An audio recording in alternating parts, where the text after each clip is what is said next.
What's up? How's it going?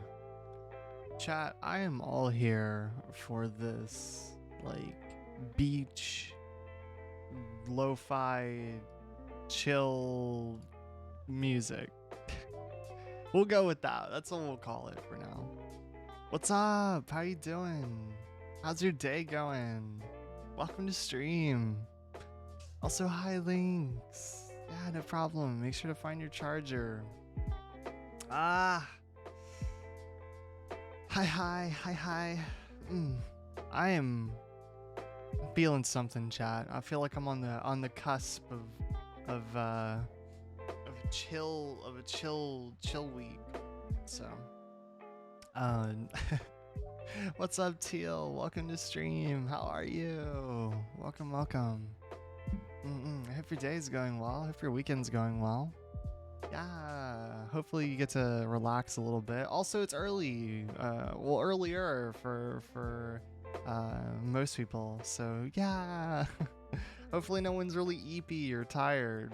So unless you're, a complete night owl like me.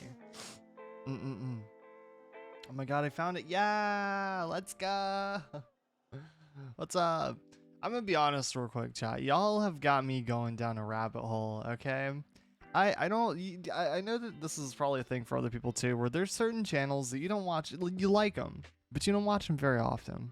But when you do watch them, it's just a binge. It's just this constant spiral where you keep watching more and more stuff, and then eventually I'll fall off again. Y'all have got me going down the spiral of game theory videos right now. It started with learning some Minecraft lore, and then I've gone from there. I've spiraled out of control into a bunch of stuff. I've been listening to it while I've been working and a variety of different, stuff like that. It's been interesting. I don't know. I felt like I feel like I'm learning so much, all these little theories about different games, like I'm expanding my knowledge. It's legitimately impressive to me how much they can piece together based off of so little. My day been okay, but it's so hot. Yeah, it was really cool. No, this morning for me it was really nice, and then it got immensely hot by the afternoon, and I was like, well, there goes the nice morning coolness. So plus I woke up and I could like hear more. My deaf side, I could hear more stuff, so it's low-key overwhelming. Well, hopefully it's not too bad. So that's just a theory, a game theory. Yeah, I love that. It's very charming. But yeah, I would say yay, like more hearing stuff. But hopefully it's not too overwhelming. Hopefully it doesn't hurt or anything like that. I don't want anyone having any problems because of that. So I don't know though. Today is our last day together for a while. After this, I'm gonna be what do you call it? I'm gonna be on vacation for a bit, and I won't really be active on anything other than Discord, which I might be still posting some stuff in there, or like talking to people in there. Might even do some other things throughout the week. Who's to say? It really just depends. But I have to convince myself to not. I basically have to do the thing of like, I have to tell my own brain, Oren, you can't work on stuff, because legitimately the other day I was like, ooh, you know what I could do while I'm on vacation? I could just like get a bunch of like clips done. I could do a bunch of VOD like upload or thumbnails for all the VODs to get those done and stuff. And then my brain was sitting there telling me like that defeats the purpose of even going on vacation. So I'm probably gonna end up doing some of that stuff by the very end of the week, but yeah, I'm gonna try to just mostly take this little vacation as a time to step back from any streaming stuff. I want to be able to not work on things, So we're gonna miss you, Oren. I'm gonna miss you too, chat. I won't be gone for that long though. I'll only be gone for a week, and then I'll be back after that. And who knows? Hopefully, I'll have like a semi 5 day a week schedule or something like that. So we'll see. We'll see. I want to figure stuff like that out. I just need some time away. I gotta like take a little bit of a vacation. Especially since it's summer and stuff. I just want some time off for myself and just to like legitimately do nothing for the most part, other than like things that I just have to do that I can't avoid. I just want some time to just like do nothing and not work on stuff or have things that I have to get done for the most part. So I'm gonna be taking some time off in that regard, and then maybe near the end of the week I'll work on some more stuff so that when I come back it'll all be set up and done and all that nice stuff. So, but yeah, how are you doing? What's up? The week after I'll probably can't watch. My class trip is then. I don't know if I'll have Wi-Fi. Yeah. I hope that your class trip goes well then. If you can't show up to streams, don't worry about it. Thank you for showing up to all the streams usually. I really do appreciate that. Yeah, doing nothing is great. Yeah, I mean, it's nice to again, usually it's pretty good, to have days where you're just like, I can, just hang out, or I can just relax. So here's my problem is that like I've told you this before, where like if I don't like convince my own brain that like that's the purpose of what I'm doing, is to like literally like not necessarily achieve or like do like a bunch of like big stuff, like not work on projects, not work on work or whatever it is, then I get guilty about having days where I just like kind of relax, like on the weekends I'm like, oh, but I could be doing that. So I have to kind of like convince my own brain to let me have that vacation week and make sure that I don't end up working on stuff while I'm away. So I might end up doing it anyway, but who's to say? So we will see. I did have planned for today a game that Danny told me about that I checked out, which I'll say this. I want to say this real quick about that game because I don't know when I'll be able to play it. We'll see. I'm hoping that it's kind of cool and good. I haven't seen literally anything about it. I didn't have a chance to test it for myself or anything like that. But I want to just say that like I did look it up and like download it and do all that stuff. And I adore the art style of that game for like some of its stuff. There's something very Coraline kind of esque about the like it's very DBD-esque for anyone who didn't know what it was going to be. It was kind of like a DBD-esque game where like you got survivors and killers and all that stuff. But they all look like little hand-sewn like puppets, I guess, or dolls, I guess, or they have like button eyes and like sewn skin and all that stuff, and just like they all look like they're made of like thread and whatnot. And I really, really like that style. I don't know, I'm not really quite sure what it is, but I really, really enjoy it. I think it's really cute, actually. There's something about it. And it also can have, like, in the right environment, it can have a very creepy, like, undertone to it, like in Coraline when they have, like, buttons for eyes and whatnot. Like, it can be very creepy as well, which I kind of like. It's that right mixture of cute and creepy, and I kind of fell for that immediately. I'm hoping that if I have time to test it, that it's a game that I'll enjoy and it's something that maybe I can play. I'm a little bit nervous because it is a phone, or like it is like a mobile-esque game, I think, or at least it started as that, maybe. I don't know. And I'm always nervous about those types of games because, like, I don't know, either like, they'll have like monetization things sometimes that are kind of or like it just won't be that great, So that's why I wanted to like make sure that I have time to test it on my own, because I don't want to stream something that's not going to be fun. I've done some experimental games before, and some of those streams are not my greatest. If I feel like they're like, I feel like it's pretty obvious when it's like, oh, I'm just not really having a great time with this game. So I want to make sure we avoid any of those types of situations whenever possible. I want to make sure that everyone's having a good time and that I can obviously perform the best. You just gotta try and find out the vibe. Yeah, definitely. That's what I want to try and do. I just didn't have time this week to do it. I was busy with a lot of stuff, I guess, like outside of streams. So, and I honestly just kept forgetting as well. I was like, oh yeah, no, I'll set aside time tonight to do that. That's like the biggest thing, and I feel really bad about it. But like, I often try to say like, ooh, that would be kind of fun if like, you know, like I feel so bad for telling Danny before. I was like, oh, Danny, we should definitely like try this or play this thing. And then because of just a myriad of things that happen, I feel like whenever I tell chat like, ooh, you know, maybe me and chat we can play this. I feel like I always have to add on like maybe, because it'll always come down to whether or not I end up getting busy with something, or if I legitimately just forget. So, and I feel bad about that. I want to get better at that. I'm really awful at doing that stuff. It's all good. Yeah, I know. That's what everyone says, but I don't know. I want to get better at it. I want to be able to do stuff with you guys sometimes. So I think that'd be fun. That does mean that I'm kind of just, we're winging it today for our final stream before vacay. We're winging it. We're gonna just chat and chill, and I don't know, maybe we'll play something. We'll see how it goes. That's why at first it said gaming, you know, like we were doing like chatting and gaming and whatnot, because I just didn't know what game. But honestly, we're gonna call it chatting and chilling, because I don't even know. That's our category, because I don't know if we'll end up playing something. We might just chat for the whole stream. We'll see how it goes. I'm just going to kind of play it by ear. I don't really know necessarily what I'm in the mood to play today.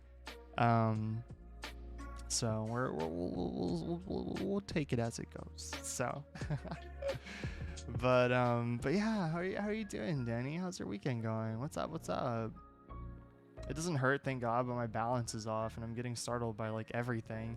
Yeah, I mean, my mom, I'm actually partially deaf a little bit, or at least I think I might have been at one point. I don't really notice it anymore. So either I don't really notice it anymore, but I think at one point my mom was half deaf, and I think I got a little bit of that for a time until I don't know. I guess it just I can't remember exactly what happened, but there was just a certain point where like it wasn't a problem anymore, and I pretty much have my hearing on both ears back fine. But my mom, I remember when she finally got her hearing fixed, because she had to literally get her hearing like surgically fixed. She had to go to the doctor, and basically like the little like where your eardrum is, there's that little piece that like basically like, you know, taps the drum almost to like make you like able to hear. That, whatever that's called, hers didn't do that. It just didn't move, so she couldn't hear at all in that ear.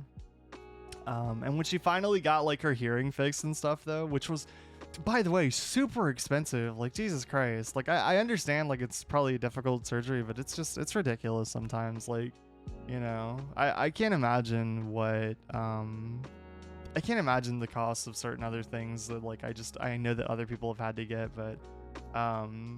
But she finally got her hearing back, and I remember it being the same thing where she was like, it was like for that first week, she's like, it's very weird, like everything's so loud now, and like I have to like like before, like, you know, TV volume or whatever would be like way up because obviously of her hearing and stuff, so she had to like basically adjust everything from that point going forward, just to make sure that it wasn't like a problem, or like it wouldn't like startle her and stuff like that. And it was yeah, it was a time. So yeah, I'm half deaf on my right side, but I got used to it till I woke up. My front door scared me. Aww. I'm doing pretty good. I made mochi pancakes this morning, and what the heck? I want mochi pancake. I don't even know what that would taste like, honestly. I've never had that. I've never heard of anyone putting mochi in pancakes before. That sounds kind of yummy, though. That sounds pretty chill. I think a lot of times I've used mochi mostly for smoothies and stuff like that. So, or no, not mochi. I'm thinking of something else. I don't think I've actually ever had mochi. I think I was thinking of matcha. Yeah, I confused the two. I was thinking of matcha, like matcha powder. I've used matcha powder for stuff before, but I don't know if I know what mochi is. I think I've forgotten off the top of my head. No, Mama Oren. Yeah, no, she's okay now. Mama Oren's strong. She's gotten through a lot of stuff, so Mama Oren is a big inspiration. I think my grandmother and my mom are very big inspirations for me, to kind of persevere through tough times. So, and always try to kind of like come out on the other side, you know. Maybe not necessarily better, but just always make it to the end and take it from there, you know. So I think that's the most realistic way to handle it. So yeah, that's so sweet. Yeah, they're very, very sweet. They're very, very supportive. Been through a lot of stuff. So I won't get into that, but Monday my brother goes with me to the bus office. I can't go alone. Gotta talk to humans there, but but to 80% I can get the pants back. Let's go. Yeah, I'm excited for you. I hope you can get the pants. Let's go. That'd be super cool. Hopefully you won't lose out on all your sweet fashion. It's like ube flavored. You can get it seasonally at like Trader Joe's. Trader Joe's is like a very interesting store. If based on the name, you would think like it would be kind of inexpensive, but Trader Joe's has got to be like, I don't know if everyone has it. I don't really know how like global they are across the US. I would highly doubt any of them exist overseas or like outside like the US, but I don't really know where all they're at. But that store is really hella expensive actually for like certain stuff, but like some of it's really, really good. Like I would usually have stream at like 70% volume, now it's at 40. It feels weird saying pants and not trousers because pants here is underwear. That's also weird. I don't like that. I think trousers sounds weird to me. Like, I don't know. Why not just call it like boxers or like just underwear in general? Why call it pants? That's just weird to me. It's just a little thing that I'm like, no, I think this is better. I like trousers. It's a funny word, but it's so strange. It's very organic and fancy. Man, I'm sick and tired. I'm mad that organic freaking grocery stores are always so like nice, like unironically, and not in like the food being better or like anything like that. I have no clue. I don't know. I don't research it enough, right? And I don't really have the money to shop there half the time. But like the few times I've been into like those really fancy organic grocery stores, have you ever had that feeling that's like, this is really actually nice? Like they got like wood flooring, they've got like maybe like specific sections have their own vibe and style. Like the wine place has like a whole like grape yard, vineyard type vibe to it. You know, you've got like just a bunch of stuff that's like almost sectioned out and made to look so nice. And I'm just sitting there thinking like, it is almost unfair that your freaking grocery store is nicer than some houses that I've lived in. Like, what the hell? Why is it so fancy? I remember the first house that I ever lived in was very, very small and like kind of interesting in its layout. It was like a one-story house, but we had this long hallway basically that led into the house, and I think on one side there was like a bedroom or something like that. I think the master bedroom was at the front of the house, which is really strange to me. I've never seen that in any other house, but at the very front of the house was the master bedroom, and down this long hallway it led to the living room, and then like it branched off, and then there was my room where I had my race car bed or whatever when I was like really young. And then there was like the kitchen on the other side or something like that. It was like basically the house was shaped, now looking at it, was just a T. Like there was more house around that, I'm sure, like the bathroom, but it was shaped like a T. The interior was for the most part. And I remember that long hallway, apparently when I was little, I because I was an artist even at a young age, clearly, my mom came home apparently one day, and I had, and you have to understand, I do mean this is a long hallway. Like I don't know the exact length, but like several rooms long. Like you could fit like 2 rooms length, you know, 2 average sized rooms length down this hallway. And apparently I had taken a pen as a young kid who was being not watched at the time, and I drew just nothing, absolutely nothing. But in pen, I drew like nothing all over the entire hallway wall, like the Shining type long hallway, kind of. a little bit. I don't know. It's literally just. It's my point being, the reason I keep emphasizing that is because it's just a giant wall that the entire wall was marked in pen. I took a pen and I drew all over the wall, all the way up to the front door, or from the front door all the way to the very end almost.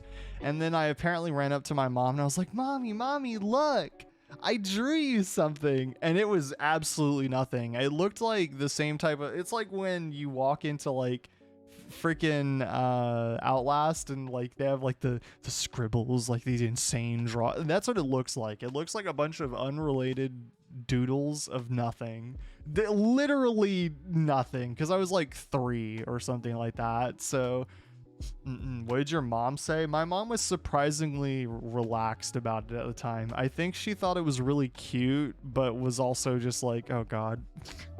But like, how are you gonna, here's like, it's the mentality of like, how are you gonna be mad at your 3-year-old kid for doing that? You are one of those kids. I had sweet intentions, so I was also apparently very, very cute. So it was the thing of she couldn't be mad because I had cuteness on my side. So that was the only thing that saved me. Oh my god, no. Yeah, no, I don't think I got in severe trouble for that one, actually, surprisingly. I was just decorating our house. Our house is very boring. You still are very, very cute, Oren. Thank you. I appreciate it. Thank you.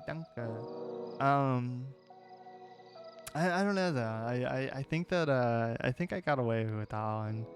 It was only until I hit elementary school that I actually started getting like in trouble for the things that I would like do. Like for example, I literally got a new pair of shoes at one point that my mom spent, I don't know how much money on. They weren't like super expensive, but they were a new pair of shoes, and literally the very next day that I took them to school, I think that I drew on them.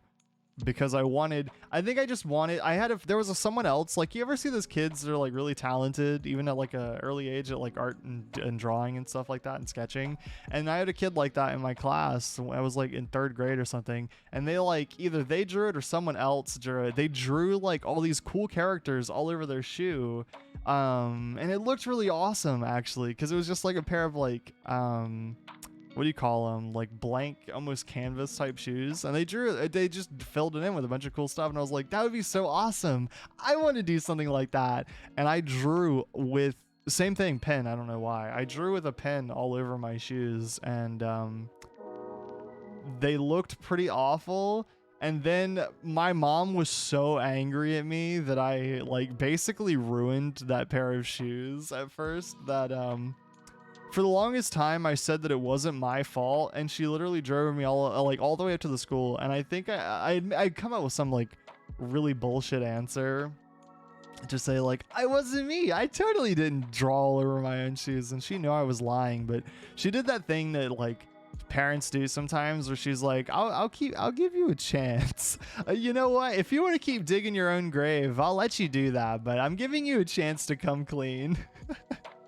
And she kept letting me lie all the way down into the grave that I dug, the full 6 feet. And then at that point, I came clean at the very end. So I still die of you. Thank you. Thank you. Oren, no. Mama Oren said, here's the shovel. Pretty much.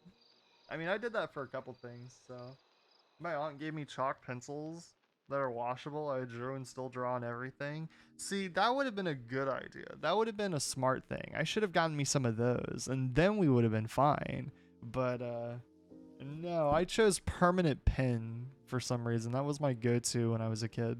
I don't know why. I think it was just accessible and it showed up. Because I think I probably I imagine I probably tried with a pencil, and then I was like, oh, this isn't showing up. I should use a pen instead.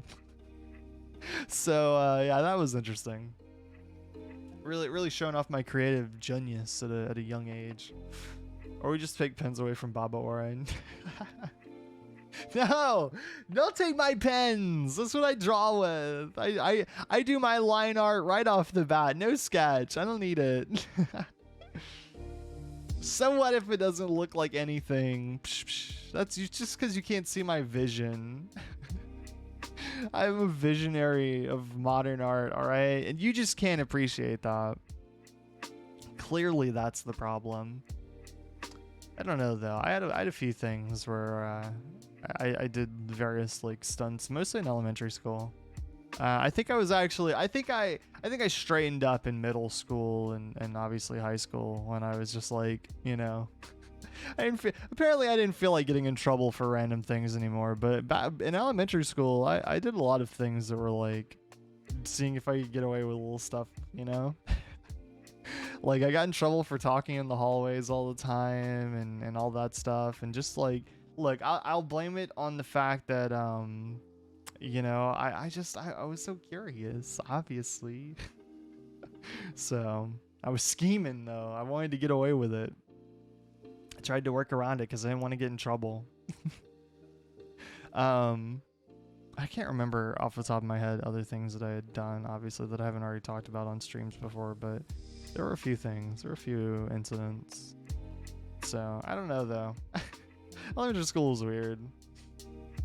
I was so annoying. I mean, I feel like either you're one of two things. Either, like, looking back on it, you look back at you, like, kid you is, like, kind of, like, annoying. Or, alternatively, I feel like you look at kid you as, like, just really quiet. You know, I feel like that's the two like general. I mean, I know that's not true. There's obviously like tons of different types of, you know, kids and stuff, but like, yeah, no, I would be annoyed it passed me, you know, little kid me in elementary school. I don't think I would have wanted to do that. I'm always a stellar student. No, I was a menace. No, not really. I wasn't that bad. I had a lot of teachers that liked me for some reason because of maybe just like I don't actually. You know what? I don't actually know why they liked me that much. I don't think I was a great student. I think I did okay. No, actually, I think I did pretty good. I think I had like behavior problems in the sense of like I would get in trouble for things sometimes, like little minor things, or like being disruptive at times. I think that was the biggest thing. That was how it was marked. I was being disruptive in class. And so I think I got in trouble for that. But like I don't know why they liked me so much. I remember I had one teacher though that I thought was just the greatest of all time. And it made me really sad whenever she got like upset with me. At that point I was like, oh, I done did something bad. You know, Mrs. Whatever is mad at me. I gotta fix my act, man. I can't keep doing this. So whenever I didn't like something, I just went under my desk and it'd come out. I'm still surprised I never failed a class. I don't think I ever did that. I think I drew on my desk, but I don't think anything else. I think I kept drawing on my desk up until high school when we didn't really have desks anymore that much. I was so quiet. I used to hide on the table when people came around. Aw, that's so cute. I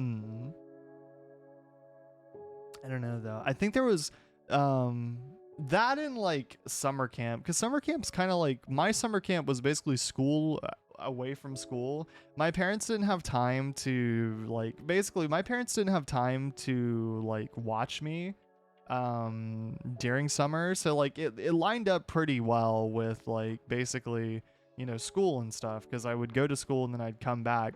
So my parents didn't have time between like work and other stuff to actually watch me, so that's why I had to go to summer camp for the longest time, and I had to keep going back, which I didn't really like summer camp that much.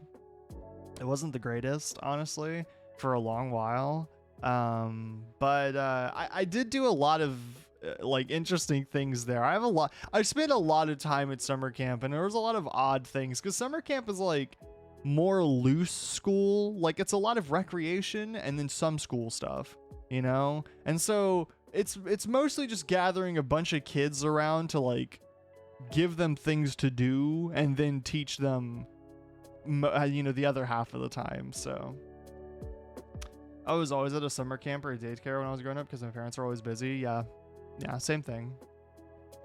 So oh yeah, but I still draw on my desk. Look, it adds character, okay?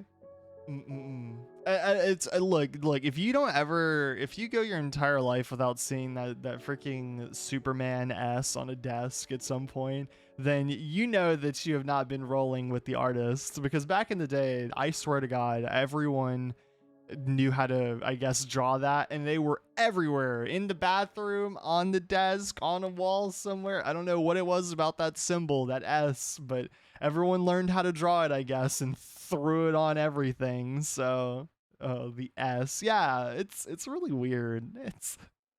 It's not what I expected, but I'll take it. It's it's there.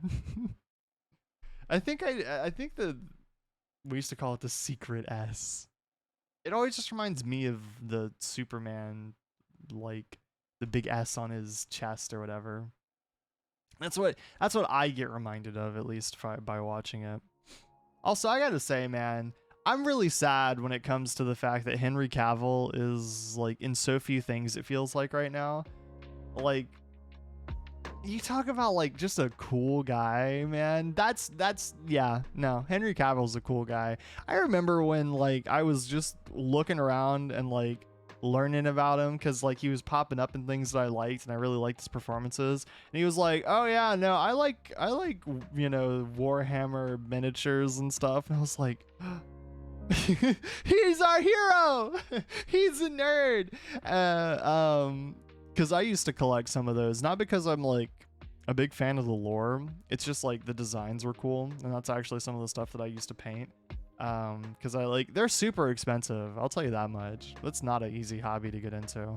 But I like managed to get some of that stuff to start, and then like from there I was like, these are really cool designs. I like painting these. So I don't think I've ever played an actual game of that game, since those models, all these little miniature models, are actually like, you can play a board game with them basically, or not a board game, but like a miniatures game with them or something.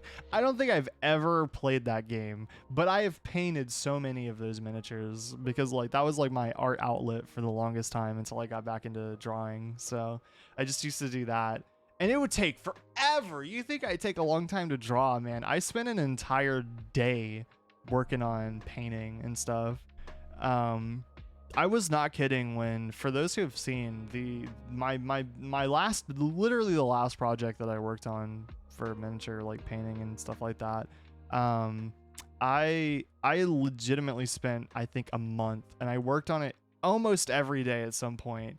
I worked on it for like a month though, and like, cutting it out, making sure all the pieces were like, as smooth as they could be, all nice looking, building the actual model, putting it all together, making sure that it dried properly, building the base for it, and then painting all it. It was a lot of work, honestly. And I remember at the time, like, I think what makes it fun is that I almost didn't have, like, you can buy expensive like props and stuff, and like a lot of expensive tools to help with like making the process very easy, but it's so fun to like, basically there was a certain point in the project where I was like, oh yeah, I gotta give him something to stand on, like I gotta make a base for this. And I was like, I have no idea what type of environment or like what I want him to be in. And it basically came to a point where I was like looking around at all the stuff I had, and I was like, all right, out of all this junk, what can I use to make literally anything? I think I've like taken pieces of like old shoe boxes before. I've taken like random pieces of plastic, like leftover scraps, and used that for different things. It's a very creative process. Like, it's a fun creative process for me, I think, where, you just gotta use your brain a little bit, kind of just come up with like your own type of stuff. That's also when I learned that, funnily enough, the same thing you use to build fucking houses and stuff can be used to make a variety of things for miniature stuff, or like just a myriad of like things you'd get at like Home Depot or Lowe's or whatever your equivalent of like a hardware store would be. I literally used to like buy I bought a giant thing of spackle, for anyone who knows what that is. And you used to like mix like spackle, sand, and like fucking glue. And you'd stir it up like this big witch's cauldron, and you'd make like stuff that you could use for like, I guess, like texture, like terrain texture, if you were too poor to buy the fancy stuff. So which that I did classify under that category, so I made my own. My uncle paints them. That's so cool. It's hot here, but I'm still having hot sauce on my food. Yeah, I used to not like hot stuff at all, or like hot sauce even in general, but I I remember a certain point came where I was just like, screw it, whatever. I think my only exposure for a while was that like I had wasabi once, and I still to this day think that wasabi is awful, and you can never convince me to put it on my sushi or anything else for that matter. But I don't know, like I feel like here's my thing. Liquid spices, you know, like sauces that are hot, or like things that are mixed into food that are hot, you know, stuff like that. That's not bad. Wasabi, if there's anything similar to that, that is the worst. Like, it's a paste, right? A god awful paste, which I know there's some people that freaking like it and everything, but like it literally gets on your tongue and just like spreads across the entire inside of your mouth, and it tastes awful and is hot, and I despise it for that reason. I grew up with my parents saying any spice is spicy. Now I actually like spice. Yeah. They get a little bit of chili powder on something, they're like, ooh, that's a little hot there, I don't know. I have family members that are the same, which is funny to me now that I mean, I've got like the two extremes. I have friends that are insane people that like buy ghost pepper chips just for the hell of it, like just to snack on. And then I have other people that are just like, I don't know, that paprika might be too much for me. I'll have to pass on this one. You know, I feel like I'm somewhere in the middle where I'll try most things, but if it's like literally gonna set my mouth on fire to the point of unenjoyable like levels, then I think I'm gonna pass. You know, that's cool. So wasabi does not taste good to me. Not the spicy part of it. Wasabi just tastes awful to me. I think it's less the fact that it's hot as shit for some reason to me, but I think it's the fact that it just tastes bad, and then, like I said, it just gets stuck on the inside of your mouth, and then you can't get rid of it. Paprika tastes like nothing.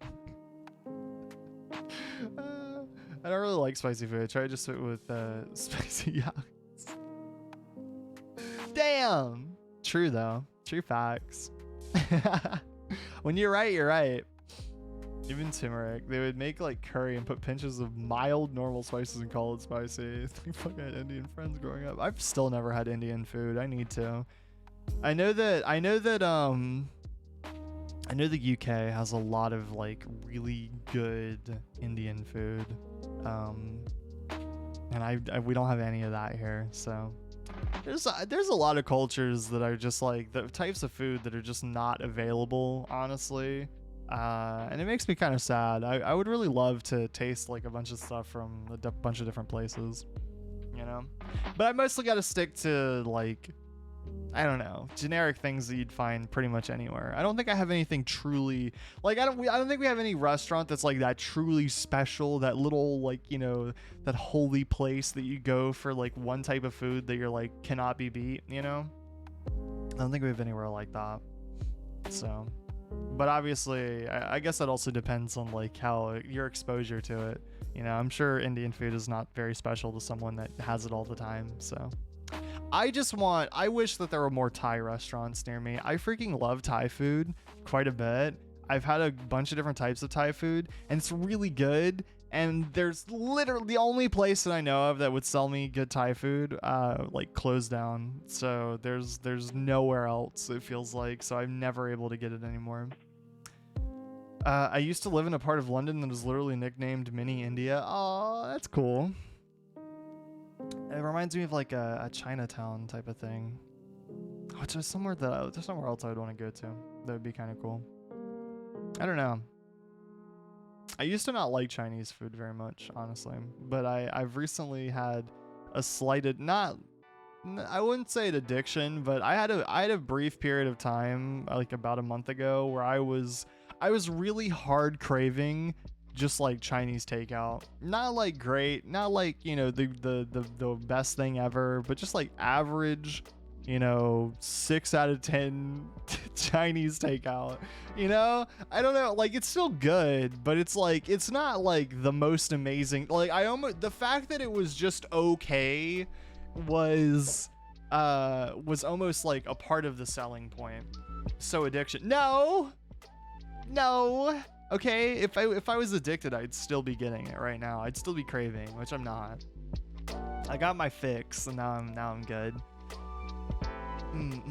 Homemade Arabic sweets are so tasty. I've wanted to try Arabic food, or just generally any food from I guess like that like region, I guess the Middle East in general, because there's obviously a lot of different culture groups down there, so it's kind of hard to say like, oh, I want to try Middle Eastern food just in general, but like because it differs very heavily depending on where you're at, but there's a lot of different like dishes that I've seen before that I'm like, that looks really good. Like I kind of want to try that. I kind of want to see, like, you know, get like some Turkish food, get some Iranian food, you know, go down there and get some stuff like, oh, that would be so cool. If you want to talk about, like, I know a lot of people have like really like big tourist spots, like, you know, a lot of people want to go to Korea or Japan, or like they want to see like different countries in Europe. Honest to God, if it wasn't so, there's a lot of reasons why, and we won't get into those here, but like I really would love to see, like, I would love to go to like Iraq, Iran, Turkey, you know, stuff like that, and actually see like some of the more historical stuff there. You know, that'd be so cool. That'd be such a cool experience, you know, being in that environment. It's also like they're just beautiful countries, actually. Like they're really, really nice, you know, as far as like just natural scenery. So it would be a very awesome experience to be able to do that. Egypt, I'd love to go to Egypt as well. So that'd be pretty cool. Those are places that are like, if I honestly, those are pretty high on my list, but I don't know that I'll ever be able to go. So not many Indian food places near me anymore, but there's loads of other Asian places. Okay, I gotta ask this as well for all my UK audience, you know, what is with y'all's town names? I remember watching a video recently that was just pointing out, like, and I know that it's not any better here, but like there's some very odd towns and like spread across the UK, like little hamlets with very odd names, which, I mean, again, same here, but like I remember like I watched a Drawfee video recently where that was the whole video, was like drawing based off of like little niche weird town names across the UK, right? And then it sent me down a spiral to find more because I was just curious, and it's very funny. My friend used to live on a road called Regina Road. Oh. I mean, we have a road that was very like recognizable, very remembering, or well, I don't know the word for it. It was easy to remember because it was called Goose Creek, which is, if like, I can't even say it without sounding very deep southern, you know. We're gonna go down to Goose Creek Road, and it's got that vibe to it, you know. I don't know why. There's a few places that are like that. It's kind of funny.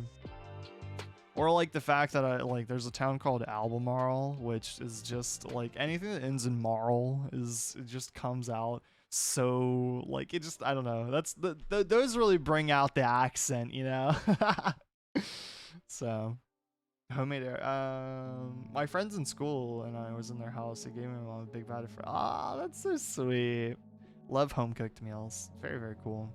I feel like that's always really sweet whenever like anyone has like recipe, like especially if they have like recipes for like families that just like enjoy cooking, and like that's their like way of like bonding, like passing down like different recipes, you know, family stuff. I think that's really, really cool because not everyone has that, you know, not everyone's family is like that. So whenever you like have that and you know someone's just like, ah, yeah, my grandfather taught my mom and my mom taught me, and you know, like that's just so cool to me. I'm just like, oh my god. It almost hypes it up. I'm like, oh my god, I gotta know now, you know, I gotta figure out what this dish is. I gotta taste it for myself. I mean, my family has a mixed history with cooking. My mom loves to cook, and I think my grandmother does, or not my grandfather did like to cook a lot. My grandmother not so much. My grandmother once tried to make caramel popcorn. I think I've maybe talked about this before, but maybe not. But she tried to make caramel popcorn, and this is something that I would do, probably. Maybe not now that I know, but and maybe not even then actually. But she actually like she basically put in like the popcorn kernels and stuff, and then she poured the caramel over the kernels and then tried to make popcorn, which suffice to say, the only thing that did was like burn a shitload of caramel and make just this awful smell that refused to leave, and it could have maybe caught fire, who's to say. But I mean, I can't really say too much since I also accidentally overloaded a little tiny, like, what do you call it, like an air popper for popcorn, and I almost there was a lot of smoke coming out of that by the time I was done with it. At one point, luckily it didn't break, but me and my sibling did the exact same thing a couple of years ago. It's very funny. I mean, if I had not known better, I might have made the same mistake, and then I would be here saying that it was me that did it. So luckily, I have people to learn from, you know. I think the worst thing that I ever did at one point was that for some reason, me and a friend got it in our heads that we wanted to try and make homemade crackers for some reason. I don't even remember why, honestly. I think it's just remembering, like, it was just literal curiosity of like, I wonder what that tastes like. But I couldn't find the flour, and so at the time we used we were looking around for like a substitute to flour, which there really isn't a substitute to flour as far as I know. I mean, you kind of need that or it doesn't work, right? Like that's just kind of how it is, you know. And then I remember the words that he loves to cook now, and I think it's really funny because the words that came out of his mouth were, "What if we used cocoa powder?" And I gotta tell you, I never knew that you could make a food that looks and feels and even kind of has the same texture as rubber. It was like these like immensely dark colored rubber crackers, basically, is what it looked like. And I don't think we ate any of them, actually. I think what happened was that we left them out. We just left them there, basically. So we made them, looked at them, deemed them a failure, and then left them there for my mom to wake up and find shortly after. And she was very confused. And then she was also the same person that then like proceeded to point out to us, the flour's literally right here. And she showed me, and I was like, oh, that would have been useful to know at the time. That might have actually been some handy information. You don't judge my awful creation. Only I can call it awful. You've never even seen it. Maybe you don't know. It could be great. There's a road. Hold on, I gotta read all these. We have a backside lane. There's a train stop called God Fosters. I don't like that. I don't like that at all. That gives off such bad vibes to me. There's a road called Butts and one of them are called Upper Butts. Ah, yes, the Upper Butts. I once made Play-Doh sweets and my mom ate one and swallowed it. Oh my god.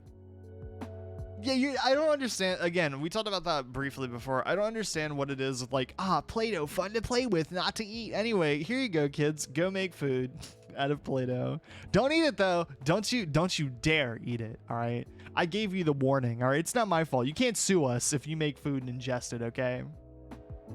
I gave you ample warning. I told you not to eat it. But what did you do? You ate your Play-Doh cookies. Now look at you, feeling all awful and sick. Yeah, no, I had friends that had some of that stuff. Good thing it's non-toxic. That's still though, it's very odd. There's a lot of odd like toys as a kid. Luckily, my toys were mostly action figures. And that was about it, I think.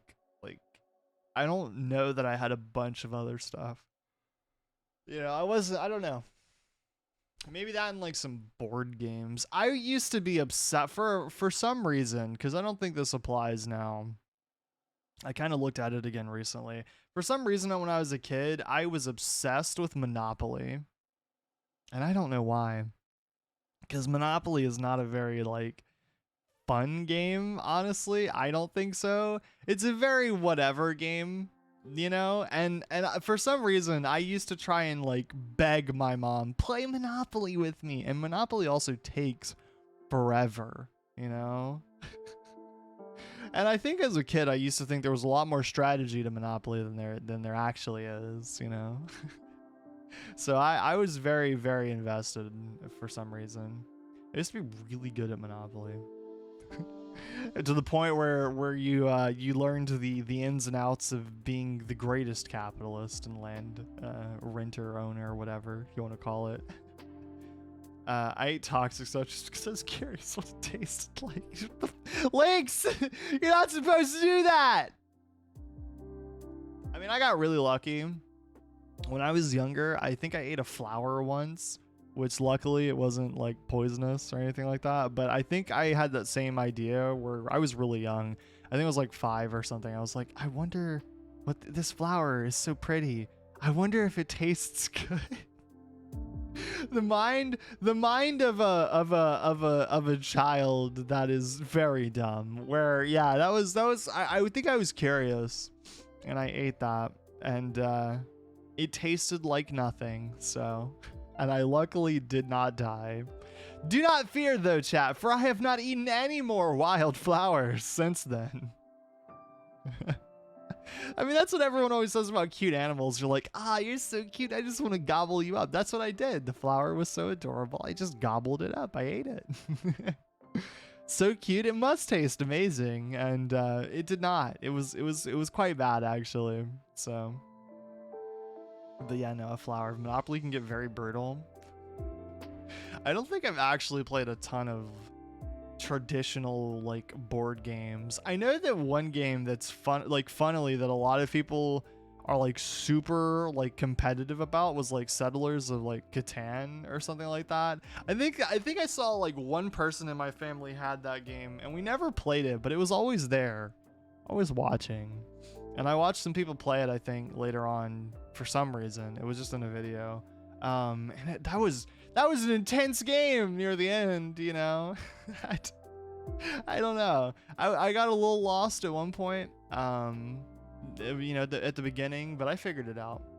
I'm very much a board game person. I think it's a fun little thing. I don't know. I never played a lot of board games though. I know at one point I had a Bop It and I was obsessed with that. I think we still have it. I could probably go grab it. I'll have a Bop It audio stream. We're freaking gaming today, chat. I'm whipping out the Bop It. You can't no, wait. It's for the hand cam stream. It's a hand cam Bop It stream. That'd be so stupid. We'll see what our high score can be. These little bags that keep stuff from getting moist. Yeah, I opened one in school and just oof. Oh my god, Lynx, I hope you're okay, or I hope that you were. Like, oh my god, that's awful. Oh man, yeah, that sounds very My dad once tricked me into eating that one flower that if you blow. Oh, they're not dandelions. They're I know what flower you're talking about. Where you used to like pick them and blow, and then all the little seeds would fly away, and there'd be like 100 more of them by the time you're done, because that's how it spreads. Is that what they're called? Those aren't dandelions. I don't know what they're called. We call them hairy fairies. I don't know what they're called. But yeah, every time you blow that, you're just like planting a bunch more of them, because that's how they spread. They are dandelions. What the heck? I've lied to myself. Much poison afterwards and before, but I have a good immune system, so I never died. I don't think that's the point. I think that generally, you know, the old saying, what doesn't kill you makes you stronger, is so incorrect. Usually you don't want to like test the limits, you know. I would avoid eating any more things like that. Hopefully you've learned. Board games are too complicated for me. Card games are better. I had a brief period where I got really into card games, and I like all the gambling games. I think I was playing Fallout, basically. Like, I played Fallout New Vegas, and those have like card games in them because of, like, you know, like the things you'd see at casinos, because of the you know, it's got the New Vegas strip and everything. And that kind of led me down the rabbit hole of learning how to play like blackjack, poker, like a myriad of different card games. Gin rummy. I got really good at a lot of those games. I don't think I ever played for any money though. I should have, because I won quite a bit. Ginger makes poisonous plants so sweet. Stop eating poison. That is a direct order. I will come down there and literally slap it out of your hand. Stop it. Don't do it. I shouldn't have to say. I shouldn't even have to say that. Do not ingest anything toxic. That's no. Bad. Don't do that. This should be a non-issue. Do not do that. Oh, chat. It's not what I thought we would be on the discussion of randomly. I didn't think my last message. No. Life is precious. Whether or not you here's the thing. Whether or not you hang on to life, you only have one. You should cherish what time you have, because you never know when it'll be taken away from you, whether by fate or random chance, you know. So you should cherish what time you have, you know. Do as many.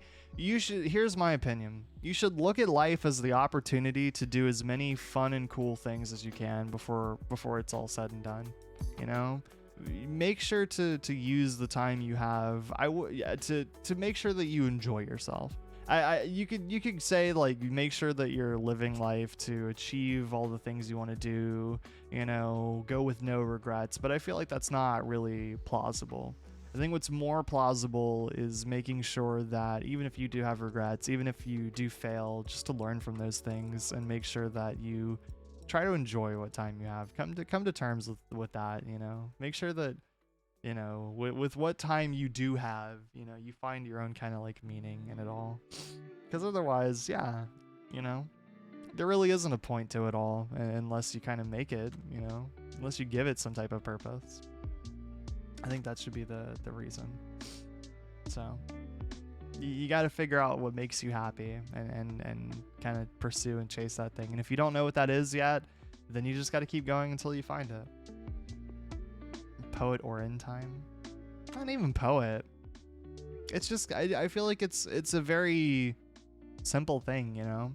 I get very sad whenever because I know it's a very common thing. There's a lot of people I knew growing up that or even just like online that I'd see that for a myriad of reasons, you know, they didn't they didn't really know what made them happy, or they just weren't happy in general in life. And I feel like that's even if it takes a long time, I feel like that's still a very temporary thing. You got to think about it. Like, even if you live, 50 years, 30 years, right? That's a long time, It doesn't seem like it when you think of when everyone. It doesn't make me sad. I'm very okay with talking about it. I think it helps. It helps me to be okay with it. I don't think it's not like a very heavy subject for me, but I think that's just because I've gotten used to it. I don't know. I think it's important to think about. I'm a very I don't really I don't really talk about it on stream, but I'm a very introspective person, honestly. So it's something I spend a lot of time thinking about. It's part of the reason I even started streaming in the first place. I've talked about it before. I kind of figured out at one point or another that making other people happy is one of the biggest contributors to my own happiness. There's something about like being able to have that impact that makes me want to like pursue this as like a primary career, because it's one of the big things that I'm able to do that with. I can do things that both I enjoy and that through my enjoyment bring other people enjoyment. It's a good healthy cycle. So I kind of to me it feels very perfect for what I want to do. It's not always easy.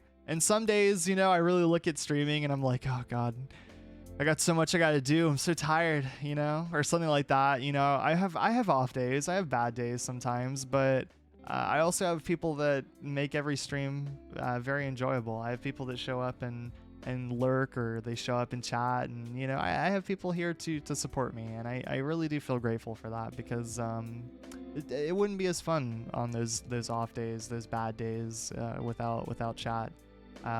So you guys kind of are the reason that it all like works itself out. That's my general thing though. I would say that to anyone, and I don't know. I would say that to anyone who feels that way, because I know I've heard some people before say that like things are kind of rough, or like they've just been feeling kind of down. If that's the case, just hold on, just hang in there. Find the things that make you happy, and if you haven't found those things yet, know that hopefully you will at some point. Until that point, just keep testing things, keep being curious, keep going out there and discovering and trying new things until you really find that one thing that really gives you some amount of like fulfillment. And once you find those things, really stick with them. Don't let anyone discourage you from doing them. I think that's a really sad thing. Don't let people like tell you that just because maybe you're not good at something yet, but it makes you happy, that for some reason you shouldn't be able to do it. Anyway, that's my whole talk about that. That's my opinions on that. So again, do the things that make you happy, chat. Make sure to cherish the time you have, so that when it all is said and done, you don't regret maybe not cherishing it as much. So live it to the fullest. That's my opinion. Let me hydrate though. I freaking got cotton mouthed.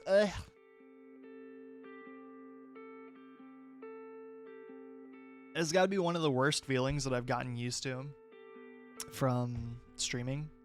Is I didn't used to have it a lot. I used to only get it when I would do like presentations for school and stuff. But like talking and getting like that feeling of just like dry mouth syndrome, where like there's just nothing. It's just a barren desert in there. I've had that happen a few times where because usually I like to, I don't know, I'm the type of person, I try not to have a lot of dead air, on streams and stuff. So I have some times where like I just talk. I ramble, as some people have said, until I eventually am like, all right, well now I'm gonna try and drink water. It's been about an hour since I've actually drank anything. Okay, cool. Well now I'll make sure to do that, and then we'll go from there. Also, I'm very Sag. Well, happy and sad. I'm sad that I don't have the money to get it because I wanted to play. It's definitely something we're gonna be playing on stream. But I don't know if anyone saw the new Amnesia game came out. Amnesia: The Bunker, I think is what it's called, which I was following for a bit, and I'm happy because, well, apparently according to reviews, I've literally kept myself from watching any of it. But I'm not gonna watch gameplay. I'm not gonna look at anything. But I saw that all the reviews, for the most part, are all really positive. Everyone seems to like it, so I'm really happy with that because I loved the aesthetic of it. I think like that's a very cool like time frame for doing like a horror game, like in a World War I bunker trench, you know, type thing, and having all of that like kind of moody atmosphere. I think that's really cool. I like that. That immediately hooked me on the idea, and I was like, I really hope this is really, really good, because I was kind of mixed on playing Amnesia. The other previous games for Amnesia are on sale. I've heard iffy things about it though. What is it? I don't remember. Machine for Pigs is like the really big one, right? And then there's the one, the one before The Bunker that came out that I think people were kind of iffy on. So I'm not really quite sure. And then obviously there's like a bunch of custom mod stuff for Amnesia that I know a lot of people like. So how do you not lose your voice? I don't know. I don't know. I have no idea. I've had people ask me that a lot. Friends, chat members, a variety of people have asked me. I don't really know. I think I do, and I just work through it and then it comes back or something like that. I'm not really quite sure. I'm just used to it now. Like I do a lot of like for myself because I don't know that I'll ever have the confidence to show or share, but we'll see, maybe in time. But I do a lot of like singing, and like honestly, even if it's bad, right? It does help me to have like a greater, I feel like my voice is pretty resilient most of the time, you know? All the silly voices I've done, you know, over playthroughs, all of that, you know, all of that coming together, right, is it all kind of, I feel like it's made my voice very resilient. It's very hard for me to actually lose my voice. And I don't think anyone's actually, I don't think I've had a stream where that's actually happened. I don't think I've actually had a stream where I've just like been completely dead. Have you ever played a game and your name or dead name is in it? It throws me off so much. Why I gotta have a common dead name? What do you mean by dead name? I don't actually know what you mean by that. I mean, I know I've had like a couple games where like a protagonist is named after me or something, like, or has like, not named after me, that's the wrong wordage entirely, has the same name as me coincidentally. There you go. Brain Trans like old name almost. Oh, okay, gotcha, but it's like dead. Okay, gotcha, understand. No, I mean, I've only had it happen a couple of times. I don't know that it throws me off as much as it's just like, oh, that's interesting, that's cool, you know. And then I kind of move on from there. I don't really hang on to it that much. So I don't know. I have had it happen though. I mean, my name is pretty common, so it's not too like, it's not too out there that that I've that it shows up. So that and my middle name, I've gone by my middle name and my first name before. So either one of those showing up as like a main character's name, I'm like, oh, okay. It's common enough that I'm like, oh, okay, it makes sense that I would see that there, you know. But you know, it is what it is. It doesn't really throw me off. I don't think I have any opinion on it. I like, and I don't know, like, it's just it doesn't really have an effect for me. I know some people like in like a horror game, right, you know, if like the main character has the same name as you and then like something like says the name, like that could be creepy maybe, but I've never had that incident happen. I was once watching someone play, I fell asleep and I woke up and the streamer was just repeating my day to a character in the game. I was like, ah. That's funny. I gotta say, man, I know that like I've fallen asleep during so many streams. What's funny is that I legitimately do lurk most of the time in all of the streams for like when we raid and whatnot. And 90% of the time, I end up forgetting that I have the stream up because like I'll get up and like go do other stuff, go get food, go work on things, and I'll just be lurking in the stream. And I've had some days where like it's just one and done, it's over. But I've had other days where like I come back and all of a sudden I'm in a completely different place. Like I've like channel hopped through like 4 different channels or 4 different streams, and I've somehow, by like the time I gets to like, you know, me finally looking like, oh, I still have this tab open, I'm like, oh, I've gotten around, haven't I? I've been taken from stream to stream to stream to stream, and it's that's honestly what I hope happens like whenever I do raids and stuff. I think that's such a cool little thing, you know, like the community just keeps like drifting and drifting and drifting. Like it's just cool to me. I don't know why. There's something about that that's very it's very cool to me. It's so funny when that happens though. Oh yeah, because they all keep raiding it and with some random ass stream. Yeah, exactly. I've actually discovered a couple people through that though. It's a good method to randomly find someone that you never even knew to look for. So it's kind of the problem with Twitch half the time. When it comes to like finding new people, it can be a little hard sometimes. Sometimes I'll get really great recommendations, and then other times I'll get recommendations that are maybe not for me, but you know, I don't know. It's also just like, yeah, that's why I try to come to you guys. That's why you guys always are enlightening me, showing me like new people, you know. Opening my eyes to new streams, you know, to go watch and enjoy, and more cool people to meet. So I'm very lucky that chat's gotten around so much, you know. There's a lot of people I don't think I would have met if not for chat, which is very funny. Like for example, Duck and Sparks. I've talked with them both before, and they're both like super sweet and super nice. And I legitimately don't think I would have met either of them if chat was not like, you know who you should go raid? You should go raid this person. I was like, okay, their model looks cute. They look like they're having a fun time. Let's go raid them. And then all of a sudden I'm like, oh, this is really cool. You know, I get along well with these people. So I don't know. I think it's a cool thing. I love Duck. Duck is very, very sweet. So is Sparks. I'm eagerly awaiting for both of them to come back from hiatus eventually, whenever that is. They're streaming last night. Yeah, we always stream at the. I don't catch their streams very often recently because they're very random. So I can't plan for them, but I have talked to them. So again, very sweet people, very, very nice, very, very, very, very cool, very supportive. So I do appreciate it. I have a lot of people that they're very supportive of me, and I do appreciate that a lot. Like I said, like early on, I honestly wish I could just like do a full list of like shouting out a bunch of people that are very nice to me. Even people that I don't really like talk to that often. You know, yeah, I'm very thankful.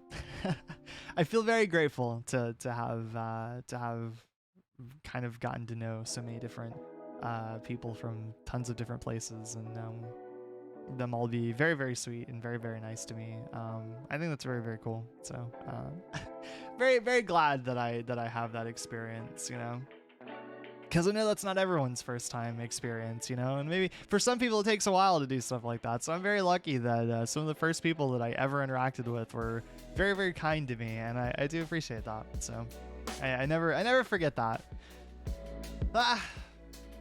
I don't know though. I know that Duck was playing like Valorant. There's a lot of people I know that are getting into like it was all over Twitter for the longest time in my feed. There was like the Valo tournament thing that was going on that was being hosted by someone, I can't remember who. And what do you call it? I remember it was honestly like, there's been a lot of times where I've kind of debated like whether or not I would even enjoy that game. It's one of those games where it's like I see so many people playing it that I almost have to wonder if I should install it just to see. But I really don't like Counter-Strike, and I know the like the first thing you could say is like, well, it's not Counter-Strike, you know, like it has all these other things in it, but like fundamentally they're very similar, I think, as far as like the way that the guns play and everything like that. And I'm just like, I've never been a super huge fan of that, so I'm not sure that I would enjoy that game that much. And it's early day. I don't know if it's any better now, but I remember back when that game first freaking came out, the monetization on it was insane. They wanted like 200 or so dollars for like a gun skin. It reminds me of the same shit that like Blizzard would do with Overwatch 2, or like, oh, you want this really dope looking Bridget skin because you're a bridge main, Oren? Is that what you want? You think that'd be cool? You know, you want some drip? That'll be $25 for one skin. I mean, League does the same thing. It really makes me mad when like you have like $10 skins in games and stuff, because it's just like, it's not worth it. Like I know there's people that don't mind, but like to me it's just like, it's not worth the price, you know, the investment. Shooting games are confusing. I always had ping. Oh yeah. I feel like I have not honestly played, like I have not been super invested in a shooter, like an FPS game, in a while. Even Apex, I haven't really been like hardcore playing. It's been a while since I've played Apex. And that was kind of my FPS game for a while that I stuck with. Should make a channel in the Discord so we can recommend other small streamers. I'm definitely probably going to do that, because I think I talked about that before, that I want chat to, if they have people they want me to raid in the future or check out, that they can do that. I also don't, like, here's my thing. I also don't want it to seem, I like that idea because I don't want it to seem like I'm opposed to, like, I want people to be able to talk about other people that they enjoy as well, you know? Like, I want people to be able to, like, recommend people that they want me to show support to, that are really, like, you know, like other favorites of theirs that they enjoy and stuff like that. I think that's cool. I like being able to support people that are, you know, nice. And I think honestly, at the end of the day, like, there's a lot of people that we've rated or otherwise that I've interacted with that serve as inspirations for me on how to improve my own streams and kind of keep getting better. I mean, I think that for the longest time, like, Kai is like the big inspiration for like me wanting to improve my Zatsu, honestly, and like get better at talking and doing like this, like just chatting. Because it was insane. I was so impressed half the time with how long he could just like talk. And I remember like back when I first started, I could not, like, 10 minutes of chatting and then we're into the game, baby. I never imagined for the longest time that I'd be doing like very, very, very long Zatsu stuff. So yeah, Kai is so cool. Kai is very cool. Kai can talk forever. Kai's 1 hour Zatsu for every game. That's kind of the idea with what I do now, honestly. I think it's cool. I think it's honestly a very good setup, because most of the time, like, I don't like playing certain games for, like, there's some stream games that I enjoy playing, but not for like long periods of time.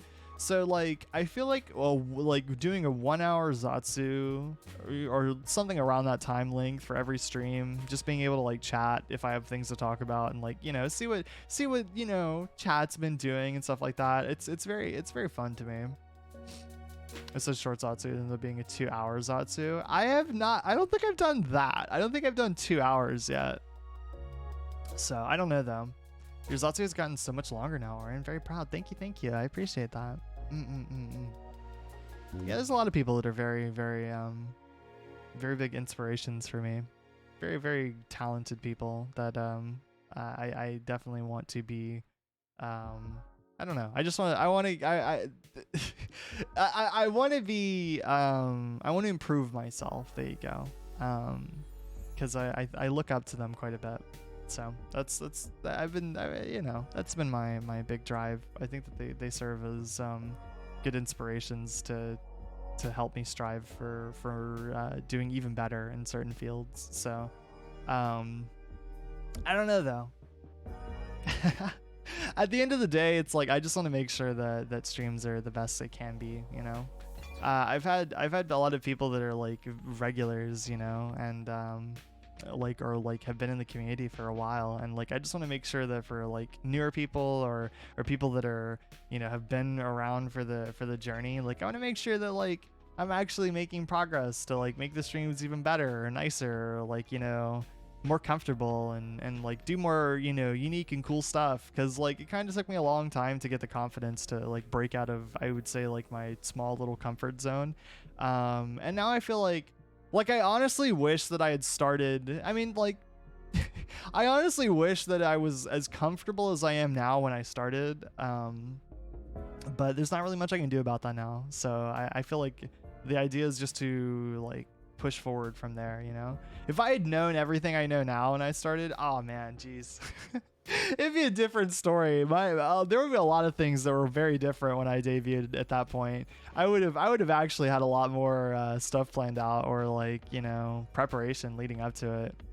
At this point, it's, you know, it doesn't really matter. Like I said, like what matters now is just making sure that I keep doing that. So, but yeah, I don't know. I think chat, you're also very inspiring, you know. Give me that supportive boost, you know, that reason to keep improving. So that's very nice, very cool. But yeah, no, I'll definitely, we're probably gonna open up a channel in the Discord for that, for stream stuff, because there's times when I want to raid just like, you know, people that I like and people that I want to like, you know, show support for, like regulars. And there's other times when I want to raid someone completely new that I've never heard of before and just, you know, show support for someone that you guys like. So we're probably going to open up a channel for that in the Discord so that people can talk about or recommend that. I don't want people to have the impression that they can't, you know, do that. So I want to be able to make sure that that's an option, you know, especially because I think, and I will not count streams where we do a raid and then it just so happens that they end at the exact moment that I end, so literally our streams cancel out. I won't count those, but I think we've done really well to basically I think we've basically raided at the end of every single stream. I don't think we've had a stream where we haven't done a raid. I think we've done pretty good on that. I think we've done it after every stream. And for like, you got to think about it, for 8 months, I'm kind of impressed with us. I think we're doing pretty good, you know, 8 months of supporting other people that I enjoy. So I think that's the biggest reason for doing it. I don't know though. There's more stuff I want to, again, there's more stuff that I want to do. I'm kind of curious, because obviously I'm in the future, I kind of am tempted to do more schedules that were similar to this week, where it's not all game stuff, you know, like I want to kind of evolve the schedule a little bit, you know. Back when I started, a lot of it was legitimately like, you know, 5 days a week and it was all different games or something like that, or like, you know, maybe 2 on one day, and that's fine, you know. There might be weeks like that, you know, depending on what it is, but I kind of want to make sure that going forward, a lot of times to do more like, you know, maybe like try and do more hand cam stuff, or if I can get that set up properly, or like, you know, trying to do more art streams, or do like, you know, maybe just like a Zatsu stream, you know, like just different stuff. And I don't know what chat's opinion on that is, but if you enjoy it, let me know if that, or if you have like other things that you want to see me try to do, because it helps me to kind of try and plan out, I guess, like interesting and intriguing schedules, I guess. So I want to keep doing that though. I want to do more schedules like I did this week. Same with like movie night, you know, like I want to make sure we have that and stuff, which I apologize. We might do that tomorrow. We may not. If we don't do it tomorrow, then I can almost guarantee you that at some day during my vacation, I'll be like probably hosting that or something. I now have a Bop It hand cam on my mind. Oh my God. That would be such an annoying ass stream, honest to God. Bop It is, it would be funny, but that couldn't be the whole stream. That would be a very like, that'd be so agitating for so many people in chat. Chat would go insane. I would go insane because I don't like it listening to the Bop It constantly play the same looping track and being like, bop it, twist it, pull it, You know, just like for like 3 hours. I would turn off sound after a few minutes. Yeah, it would be annoying. So probably not. It is a funny idea though. God, man, it's like, can you imagine the person that has like the Guinness World Record or whatever for the most like time in a Bop It, like the highest high score, right? And just the amount of time spent listening to just that for God knows how long, you know? It's kind of insane. I don't know though. I don't know. I think my high score on my Bop It was like 100 at one point. I think I got to about 100 on the Poles, Twisties, Boppies, and other things. And then they made another variation of the Bop It with more thingies. The Bop It would be a perfect like ADHD toy if it was like restructured differently. That would be perfect. You know, just something to like randomly fidget with and like mess with all these different, like, it's like those fidget cubes or something like that that they used to have. The max is only 1,000, so there's no world record. No! What? What? No! Oh, that sucks. I hate that. It should go on infinitely, all right? It should go on to infinity, all right? I want someone to hit 1 million, you know, on a Bop It. I want them to not sleep for days and just be bopping it hard, you know, for that record. And when generations, future generations look back and they think, what did our ancestors do? We can tell them that we reached a high score of 1 million on a Bop It. Actually, no, they did calculate it. At 2,211, the multiplayer mode. Oh, that'd be fun. I gotta tell you, I have weird obsessions with certain games like that. Like my weird obsession with Giant Jenga that chat learned about when I played Phasmo, and how I love Giant Jenga. Also because it's slightly destructive, and I'm all for that. There's something very satisfying about watching a gigantic tower of building blocks just like topple over. And I'm just like, yeah, do it again. Like Kid Me would not have the patience to play the actual game. Kid Me would just like push it over, you know, build it up, push it over, build it up, push it, because there's just something satisfying about that happening.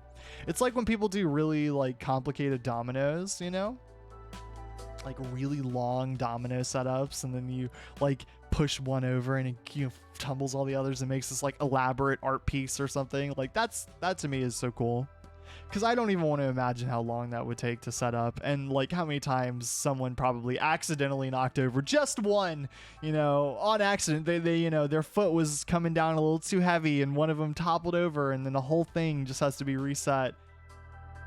I would lose my mind. Really where it isn't fun. It's anxiety when you just anxiously wait for it to say swap it. Yeah, it's like hot potato, kind of. I think it's fun. I mean, you might be sweating bullets, but I'm having a fun time.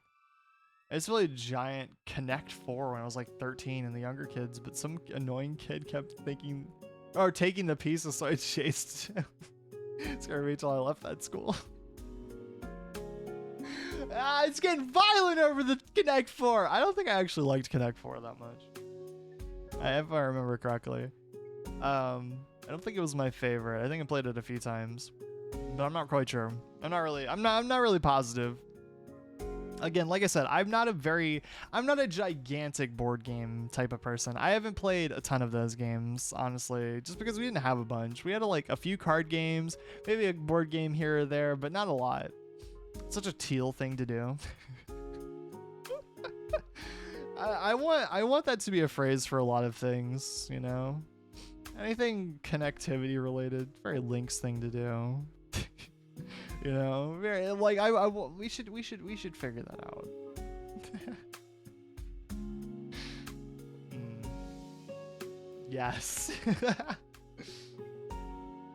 I think one thing, at the very least, though, I was talking about this earlier. It made me interested because we were talking about the art stream again, and I've been thinking about the art stream. One thing I might try to do, honestly, I kind of want to. I've never played the game, but I kind of want to try and like maybe do like a little bit of a study on that Identity V art style. You know, looking at it, seeing like, what, maybe I could try to learn a little bit from that, or like, you know, just see what it looks like, sketching it out a little bit. It's a very unique style, and I kind of like it, and I want to see about it. I want to see if I end up liking it. There's something almost cool about drawing creepy cute, you know? Everyone always says that all my characters are very cutesy and stuff, and I'm sick of it, okay? I want some creepy cute too. I want to do some weird stuff occasionally as well to go on top of all of that. I gotta really branch out so I can figure out what I enjoy doing, you know? It turns out drawing weird voodoo skull is pretty fun. Also, I did not ever take a picture of that. I'll try to remember to do that at the end of the stream. So, who knows?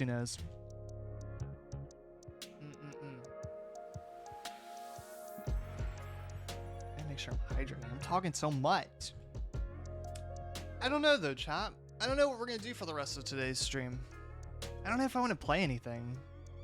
I don't know what I want to do. I'm not really quite sure. Like I said, the original plans kind of went out the window, and I was looking around at games, and I was like, what could we do for stream to replace it? And I honestly am not quite sure. I'm sure I could play something, but I'm like, I'm very split between a lot of things.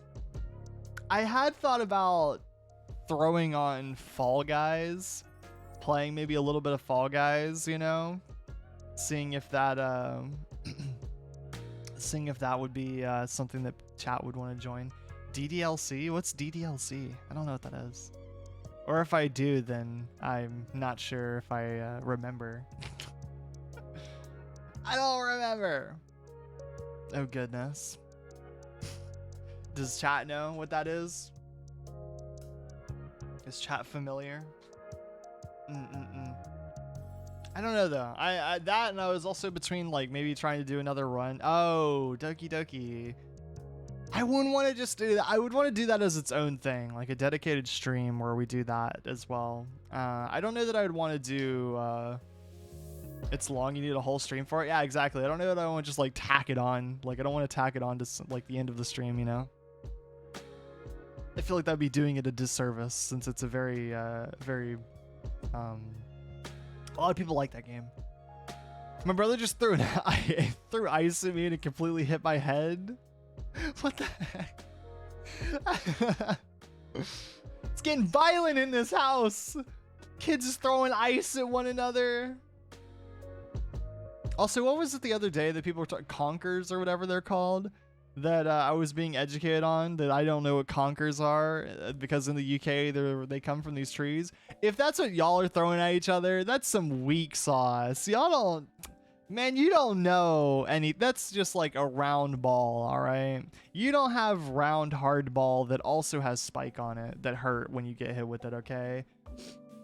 Gumballs aren't usually that bad, but there were some, man, that were brutal. There's some brutal gumballs that we threw at each other. They are really hard, though. Maybe that's true. But maybe I can take it. I could probably take it. I could do it. But they do have spikes when they're in the pot. Oh, okay. Maybe those are worse then. I don't know. Jawbreakers. Jawbreakers are like candy, right? I've never had one of those before. They're the giant like candy circle sphere thing or whatever that you like suck on, since you can't actually like bite into them half the time. You put the giant sphere in your mouth and you suck on it until it I guess dissolves fully. Yeah, they make no sense. I don't know. I'm curious. This is so random, but Jawbreakers for some reason reminded me of the Boardwalk again that I used to go to as a kid, which had a bunch of different stores. Was anyone else ever obsessed as a kid with like RC stuff, like RC cars or like little drones that you'd fly around, or like the little helicopters? I had a brief period of time where I was super into that. Like And I'm talking like the expensive ones, you know, like I would go into those stores and look at it and be like, oh, wow, you know, like looking at the like $200, I don't think I ever got any, but there were like, you know, the $200 RC car and stuff. And I was like, oh, that would be so cool. That'd be perfect. I would love that. But, I honest to God, I think what would actually happen is that I'd maybe use it once or twice and then I'd never touch it again. Because it would kind of outlive its purpose. Unless it's one of the drones, you know? Drones are cool. And, you know, despite the fact that there were some really annoying salesmen at malls back when I was growing up, you used to have like guys that would go out to the mall and they'd be like, check out this cool drone. And they'd like fly it around, you know, like if it's a 2-story mall, they'd like fly it around up in the air to the 2nd story and then bring it back down, swoop it around everywhere. You know, people are ducking for cover and stuff, you know, but, I don't know. I don't think I actually ever got one of those. But yet now, every time I look at like, you know, drone cam footage, you know, like, oh, you know, swooping around, recording stuff on my drone, you know, like that to me looks really cool. Like there's cool cinematography for it, I guess. But I unfortunately do not know the ways of cinematography. It'd be cool though. I had one once, but I was impatient. I put it in the bag and threw it on the ground. No! Also, this is something else I forgot about that I feel like I should enlighten chat. Funnily enough, as someone who is not a Harry Potter fan, I don't know what I was about to say at first. As someone who's not a Harry Potter fan, right, at all, like I've never seen any of the movies, never played any games, never done any of that. I don't know anything about it. I did remember at one point I went to, I don't know where it was. I cannot for the life of me remember. I went to some like big store. Think of it the same. Okay. Think of it in the same sense of like, people going crazy to make like a lightsaber at Disney. You know, when you go down there and you go to the Star Wars section and you make your giant cool glowing stick, and that's your, you know, that's your toy to take home, right? Well, in the same vein as that, when I was younger, I actually went and to this place and I made a wizard wand. No lie. I went full out. I think it was, I don't know how much money it was. It wasn't like, oh, it was expensive for like a wand, obviously, but like not like ridiculous. Like it wasn't like, you know, over $100. I'll say, I know that at least, but it was still like maybe 60 or something like that dollars. And I went though, 60 or 80. I went though, and I made my own custom wizard wand. And then you could like take your cool wand that you made and you'd like go through this like building and like, you know, use your wand to like, you know, do all this different stuff, you know, like I'd like, you know, have it basically, it had it built into where it could interact with the place itself. And so I did that. And I remember that being a very cool experience at the time. And I don't know where it went, but if I ever find it, chat, which I don't think I will, but if I ever did find it, I will definitely take a picture and let you know. But yeah, I did have a wizard wand at one point. Lucky. I think that I would have probably preferred making my own lightsaber, especially since I've been playing off and on. I've been playing the Jedi Fallen Order game that came out a long time ago, because I honestly really want to get Jedi Survivor, which if you don't know what those games are, they're basically just like I don't know how you describe, like they're like action, would you say action RPG? I don't know what you'd call them.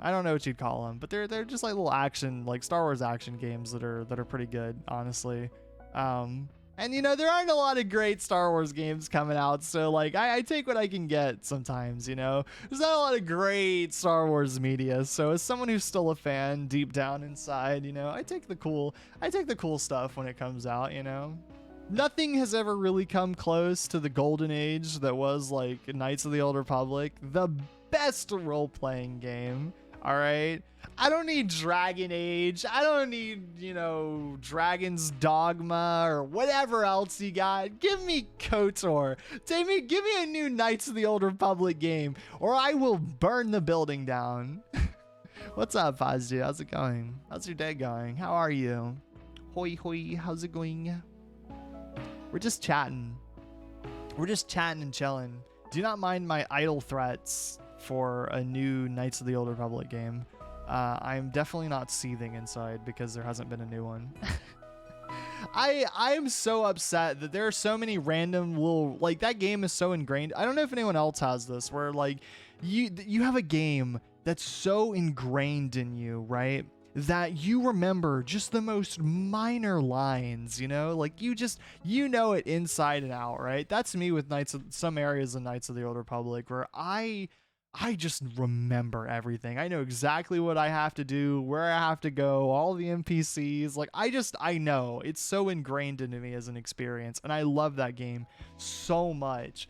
And I'm so sad whenever I make just that offhanded reference from like that game, like a specific line, and no one ever gets it, man. It makes me sad. I saw the new Spider-Man. How was it? No spoilers, but how was it? Was it good? Did you like it? Did you have a fun time? I hope so. I hope you enjoyed it. I'm almost positive that, yeah, I was about to say, I'm almost positive that it would be great, but, you know, just in case, you know, we'll ask.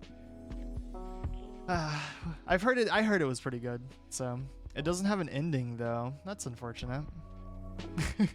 That's a little unfortunate, I guess, but I'll save any thoughts until I watch it myself. I basically need to binge watch. I need to watch the original and then this one. So I mean, it's to be continued.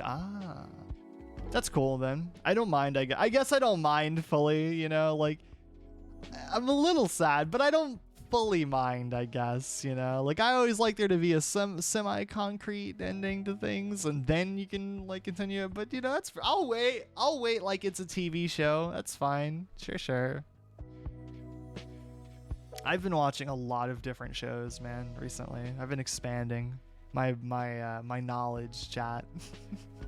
I've been getting better at watching while doing other stuff.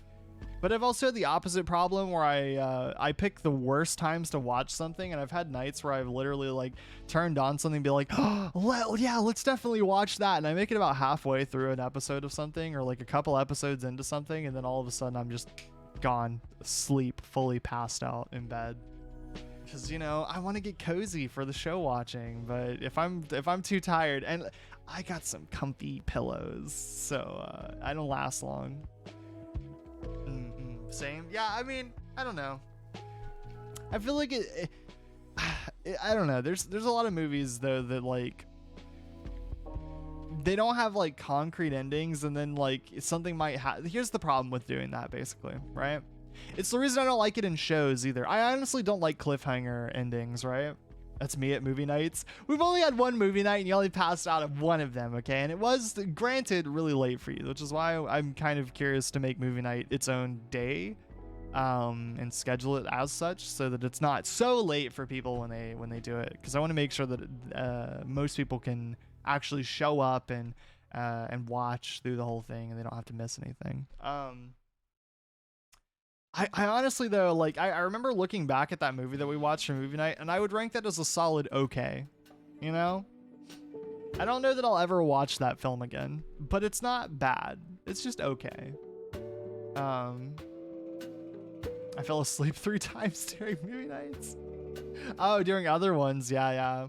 I know so many great shows that ended on a cliffhanger. Yeah, it's just like, it's a slippery slope because you never know what's gonna happen. You never know if something's gonna get greenlit or like if like production will be hell and then something never gets made. So like to end on a cliffhanger, it's just a really risky move, honestly, you know, because then it can be very unsatisfying. Like it works for, I think it works for some things, you know, like there's some things that are meant to almost end like that, like very open-ended, you know, but I don't know. There's a few projects that have ended like that, and I've been very upset or sad about it because obviously it doesn't feel great, you know, when one of my favorite shows all of a sudden, you know, it ends and it's just like, it's over. Yeah, we were going to do more with that plot line in the next season. Too bad that's not getting made. I'm like, well, shit.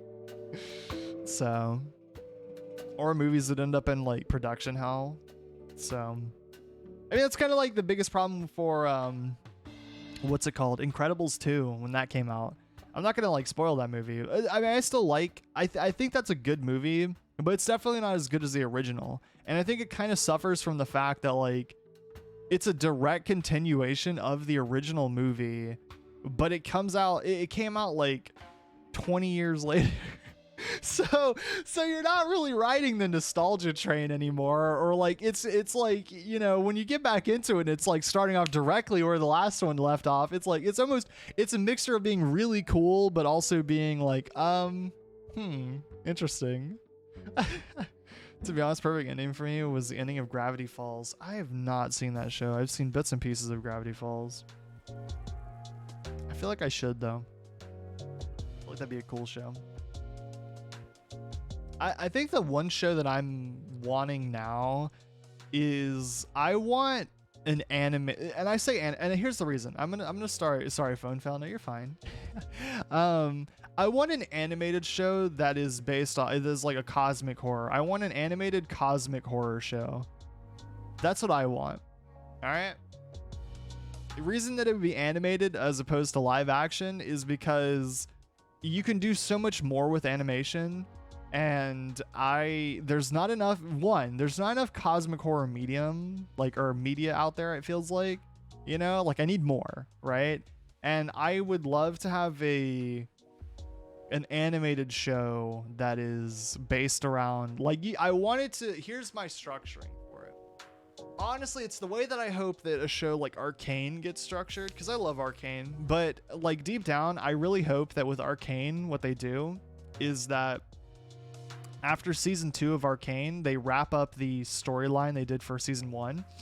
And then if they make a season 3, you know, if they make a season 3 of the show, I hope that it's about something completely different, you know, just exploring an entirely new cast, new part of the world. And what would be cool for like a cosmic horror show, because there's so many different, you know, original books that like, you know, define the genre, and then there's like inspired by, it would be cool to have a show where each like season explored, you know, one of those things, you know. I think that would be cool. Each season's a new story, and then, you know, what you could do is you could pick and choose, right? If you have a season that's based on a book or like a source material that you really like, and then one that's not, you could just skip over the one that's not and go to the one that you do like, and then you can watch that and enjoy that. It's kind of how I feel about Black Mirror. I haven't watched all of Black Mirror, which I guess you don't need to, since most of the episodes aren't really continuations. They're just like their own little like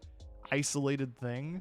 But that's how I feel about that, where it's like, you know, there's some episodes that I'm not really super interested in, but because they're not connected, it doesn't really matter if I don't watch those or not. If you plan to binge Gravity Falls, the ending will make you cry.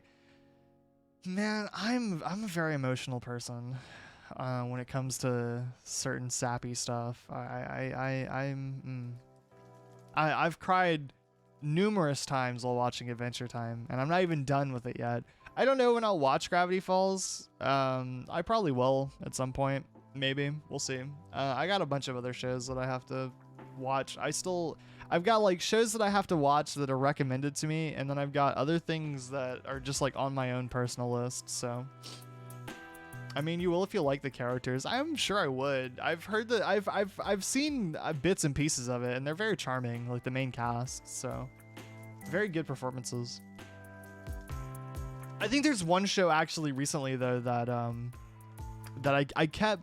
It was one of those shows where I kept trying to get into it, or I kept looking at it, and like I watched it once or twice, and I was like, man, everyone says that this could be like really great or really cool, right? And it was Devilman Crybaby. I kept trying to get into that show, and I just couldn't. I've heard it's one of those things where it's like it gets better after the beginning, but just, I don't know, couldn't do it. But I did like the art style of it a lot. Very unique art style, which is what drew me in at first. It was solid. That's what I hear. That's what everyone says. Everyone says that it's a solid show. It's just like, it's not the greatest thing ever, and apparently it's not as good as the source material, which I don't know if that's what it is. I don't know what the source material is, but it was still good. I really liked Devilman Crybaby. Again, that's what I'm talking about. I've heard everyone say that it's really good and they liked it, or like that it's just a solid experience, right? And I just like, couldn't get into it. I wasn't hooked in those first 2 episodes for some reason. But everyone's like, you just got to make it through those, and then once you do, it picks up from there. And I'm like, I don't know. Maybe it's just not for me. I mean, I was the same way with Attack on Titan, honestly. Funnily enough, when Attack on Titan was like in its prime, and I know there's still people that don't like that show now, which that's fair, you know, not everything's for everyone. But when that show first came out, it took me a long time to actually get into it and like give it a solid chance. Because the first time I watched it, when it was like really coming out and everyone was going crazy about it, I was like, I don't know that this is for me, you know. But I do like it now. I do think it's a very, you know, cool show for me. It's a good show for me. I like it now, but I know not everyone obviously has that opinion, which is fine. My teacher recommended to me is like, people everywhere. It's good though. That's a weird recommendation from a teacher. What the heck? Steph! Where have you been? What's up? I hope you've been well. Oh my god, I've missed you so much. Welcome back. I hope you're doing well. What the heck? Don't mind me. I hope you're okay. I hope you're doing well. I hope that life is going well for you. I missed you a lot. I worry about you. I hope that things are going okay. Welcome to stream. Thank you for being here. I appreciate that. I've been trying, Peppa. It's okay.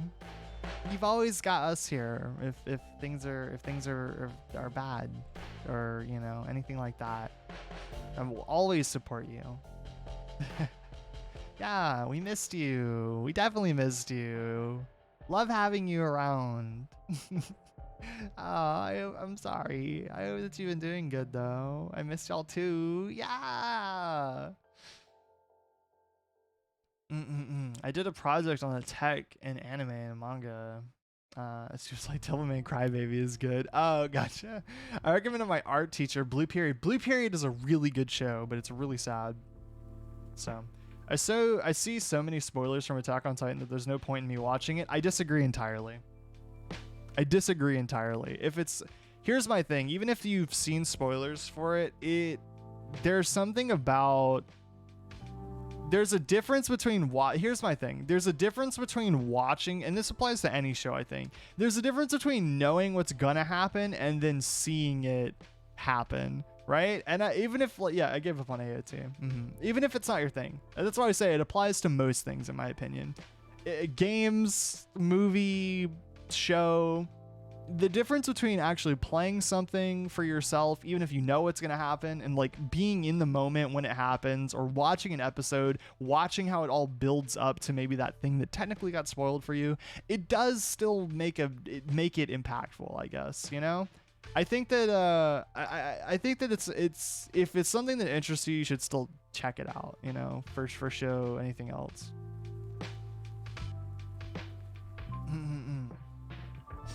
But yeah, that's just me. I don't know. I felt that way, at least with a lot of stuff. But I'm figuring things out. Sorry for worrying all y'all. Yeah, no problem. You take as much time as you need.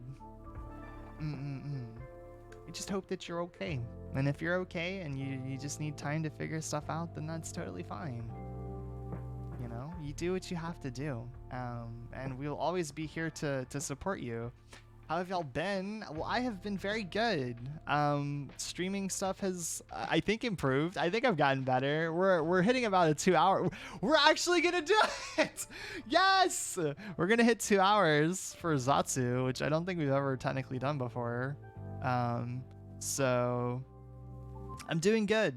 I'm improving on a variety of things, trying to just generally, you know, like I said, keep improving. Magic emotes don't show up on the chat box. I don't know why some of them don't. I'll have to look into that eventually at another point. 2 hours, let's go. We kind of did yesterday, though. Proud of you. Saw the Discord setup. Yeah, Discord setup. New overlay. A bunch of new stuff. Bunch of different things happening. So, yeah, it's good. I'm good. I'm feeling good. I'm working my way back into different schedule type stuff.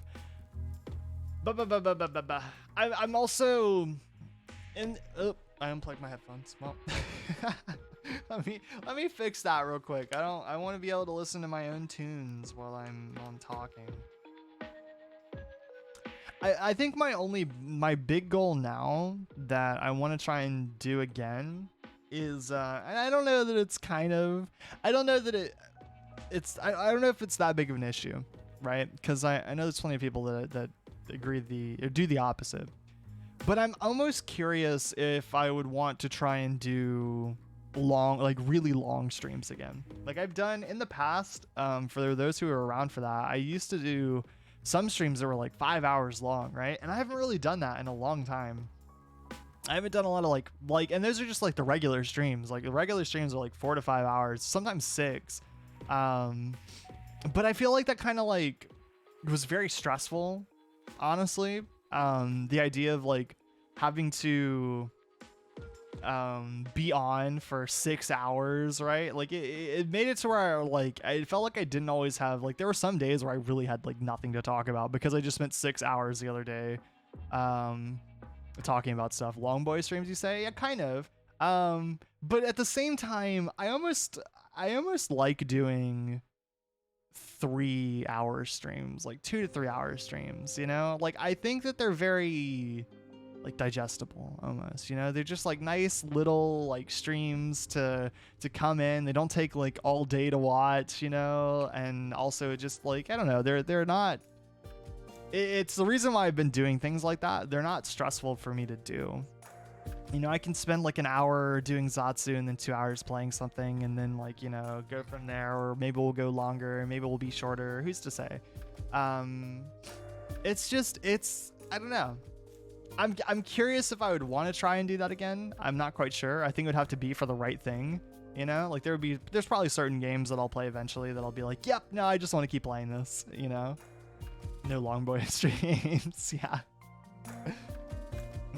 Don't stress yourself out or you'll rip baggy boy. Nah. For me, that kind of spoiler was the ending of Edgerunners. I knew it was gonna happen, but it hurt. Yeah, that's what I mean. There's a difference between knowing what happens and then obviously experiencing it, or being able to see it for yourself. I mean, I kind of knew I knew certain general plot points to The Last of Us, for example, and you know, I still think a lot of those moments hit pretty hard when the show happened and when I watched that. I never really watched anyone play through the game fully, but when I do love the game and the show a lot more. I can thank the show for getting me into the games, and then I like the games. So I don't know why I don't know why I didn't get into those originally. I knew the ending to Banana Fish, but it still killed me. Yeah, I still need to watch that at some point.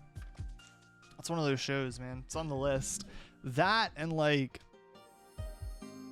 feel like I need to get back into Tokyo Revengers at some point. I watched that when it came out, and I got into it for a bit, and I don't think I finished it. And I feel like I need to go back. I need to finish that one out. You know, I've heard a lot of people say that it keeps getting better. So I feel like I need to check back in, give me some of that Edgerunners. I do need to watch Edgerunners at some point, though. I do need to watch that, but I need to go watch Tokyo Revengers again. It's honestly surprising to me. It was kind of nothing, at least when I didn't know it had a ton of popularity or a big fan base. Honestly, I knew nothing about it going in. I'd never heard of it or anything like that.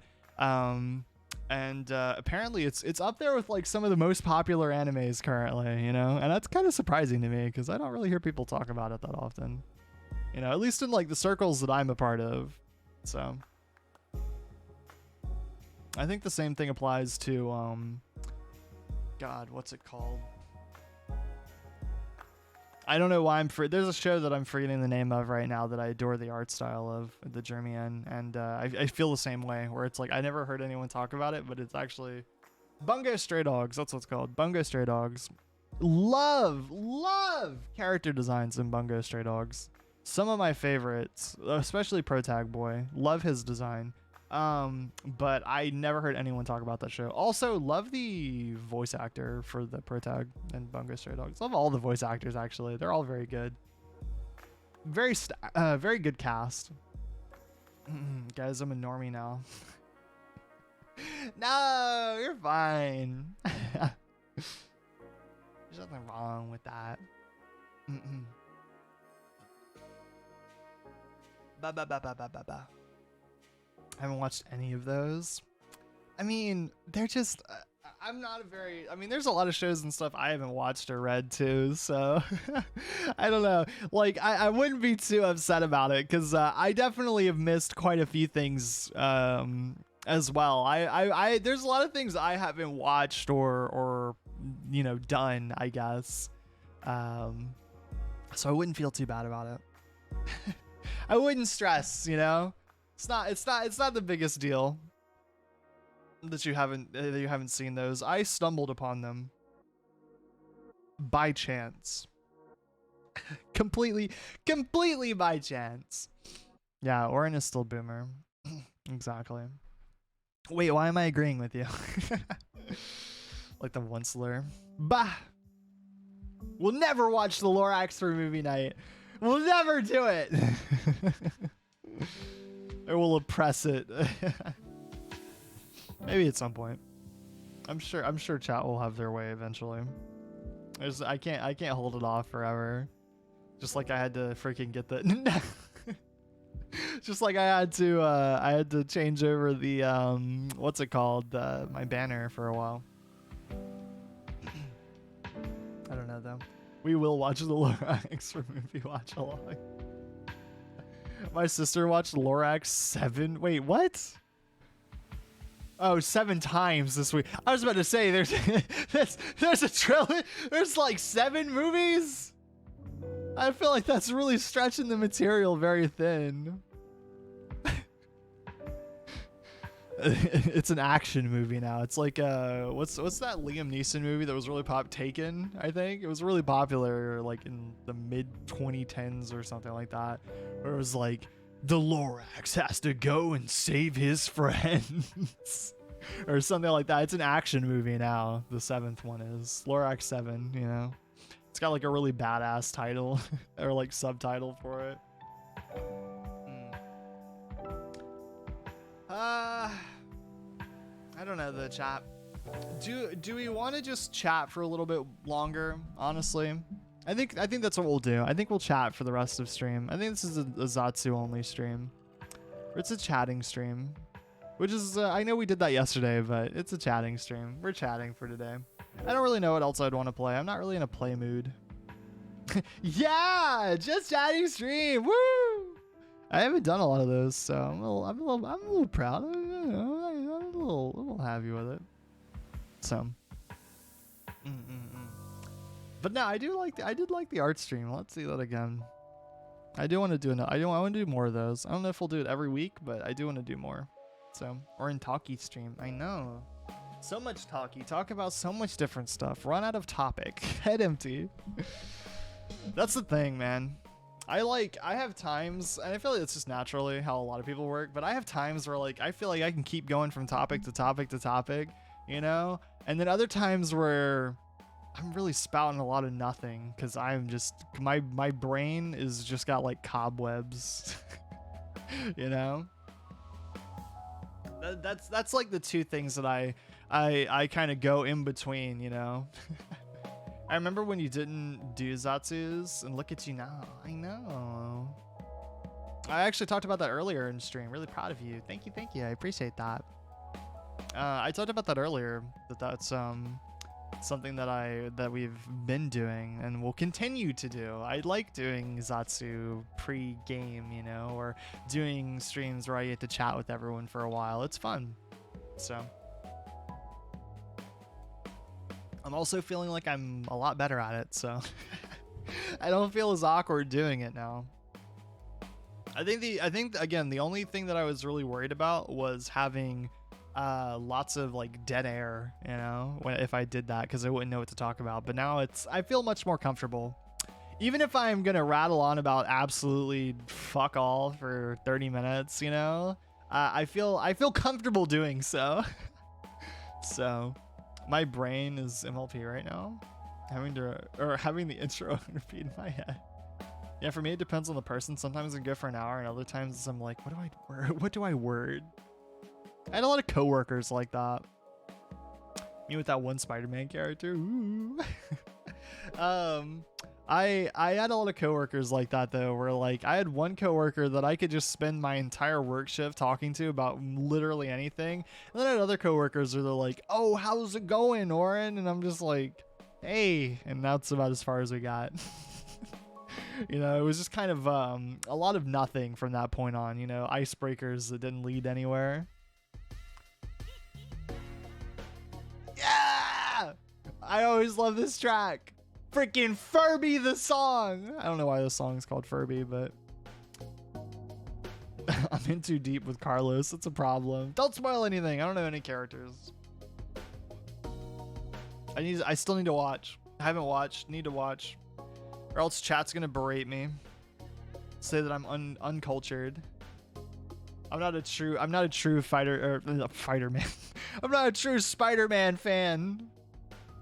I don't love him as much as everyone else if I haven't watched that movie. I can't allow that. Miguel?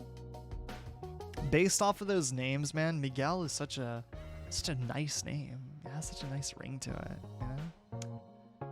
Husbando. To be honest, for the new Spider-Man, I love Spider-Punk. Spider-Punk. I've never even thought about that before, but now I feel like I need to know.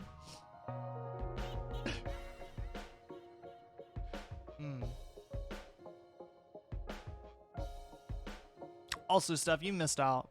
Out of pure embarrassment. What do you mean out of pure embarrassment for what? Like, I don't know. I don't know any of these characters. I really don't know the plot of Spider-Verse. I only really know like a little bit of it. I don't even remember his name. Well, actually, I know the main plot. It does nothing. It did before you ripped it from the wall. That's property. What was I gonna say? I literally was about to talk about something, but then I forgot.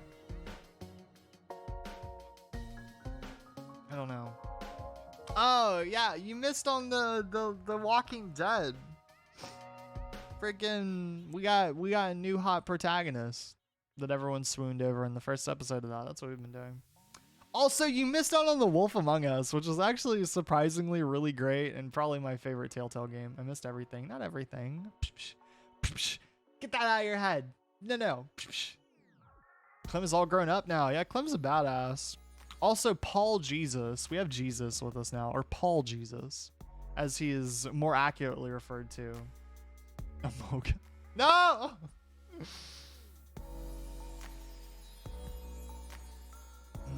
Direct quote from the movie. That's funny. But yeah, no. Paul Jesus.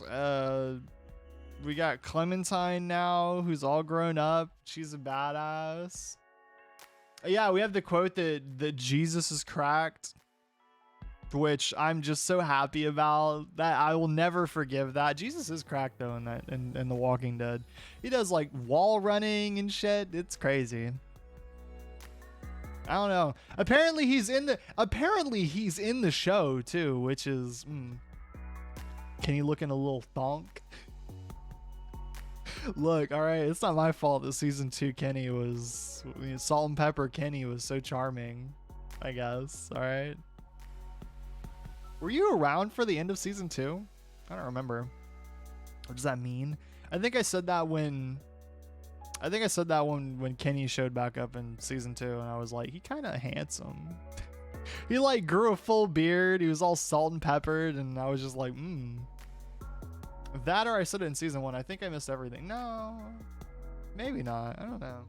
I can't remember. If it wasn't from season 2, then it's from season 1. I don't know. People have added new quotes though. Nippers, I think I missed everything. I'm not sure though. I missed the season 2 ending. There you go. Yeah. Kenny's fucking dead. That's what happened in season 2. It was actually kind of sad. Kenny died. We killed Kenny. We had to pick between Jane and Kenny, and Kenny freaked out. You got to go watch the VOD. Actually, I don't know if I have the VODs for that. That was that period of time where I didn't actually have VOD upload. Spoilers. Hello. I'm sorry. You can go watch it though, but I don't know if everyone's playthrough will be the exact same as mine. But yeah, no. Season 2 is sad, man. Yeah, keep quoting Kenny Stonk. It's okay though. It's my own fault, don't worry. Stop being so hard on yourself. I like how this is the only quote we're gonna be getting for a while, apparently. We really like how thonk Kenny be. Oh my god, you killed Kenny, you bastard. I actually didn't really watch a lot of South Park, funnily enough. Oh, is that the only one? I don't think it's the only one. I think there's more. Why it's the only one showing up right now, I have no idea. I know there's more of them in there. Yeah, there's more. The rest of them still exist. See, here's the thing. There's like 10 quotes or so, but only one of them is actually like a good quote. Like a quote that chat, I think, actually liked and was like, that's really good. We're going to add that to the quote list. The rest of them are like sus things or things that I've just randomly said a lot for some reason. I'm so sad you would say that. I mean, you could do, there's a myriad of quotes you could pull out of that are not, they're not wise, impactful. How do I add another one? I have no idea. I set it up and only can. No, it's not that. It's just like, I haven't spouted a lot of one is decent. No, no, that's not what I meant. That's not what I meant. All right. One quote out of there is actually like a good quote, like one that I'm proud of, but like the rest of them are, and my ghost was not sus. That's not my fault that it shared a striking resemblance to something else. I legit only know that one. Which one? The actually quote? Anyway, I like how 2 of my quotes are actually in anyways. I want those to be on my grave. When they carve in, you know, or write down what I talked about, you know, what are some quotes that I could be quoted as saying? Actually, anyways, and those 2. Oh my god, you killed Kenny. Yeah, I don't know. I didn't watch South Park a lot, so listen, chat. Listen, hear me out, chat. I haven't had to try and convince chat of anything recently. I don't think. I haven't had to do the listen chat. You gotta hear me out. This is important. I haven't had to do that. Where are the sus ones? I think one. No. I don't know. They're in there. There's like 10 quotes. They're in there somewhere.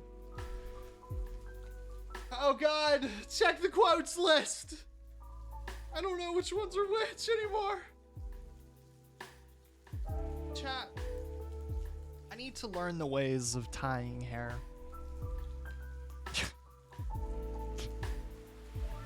There they are.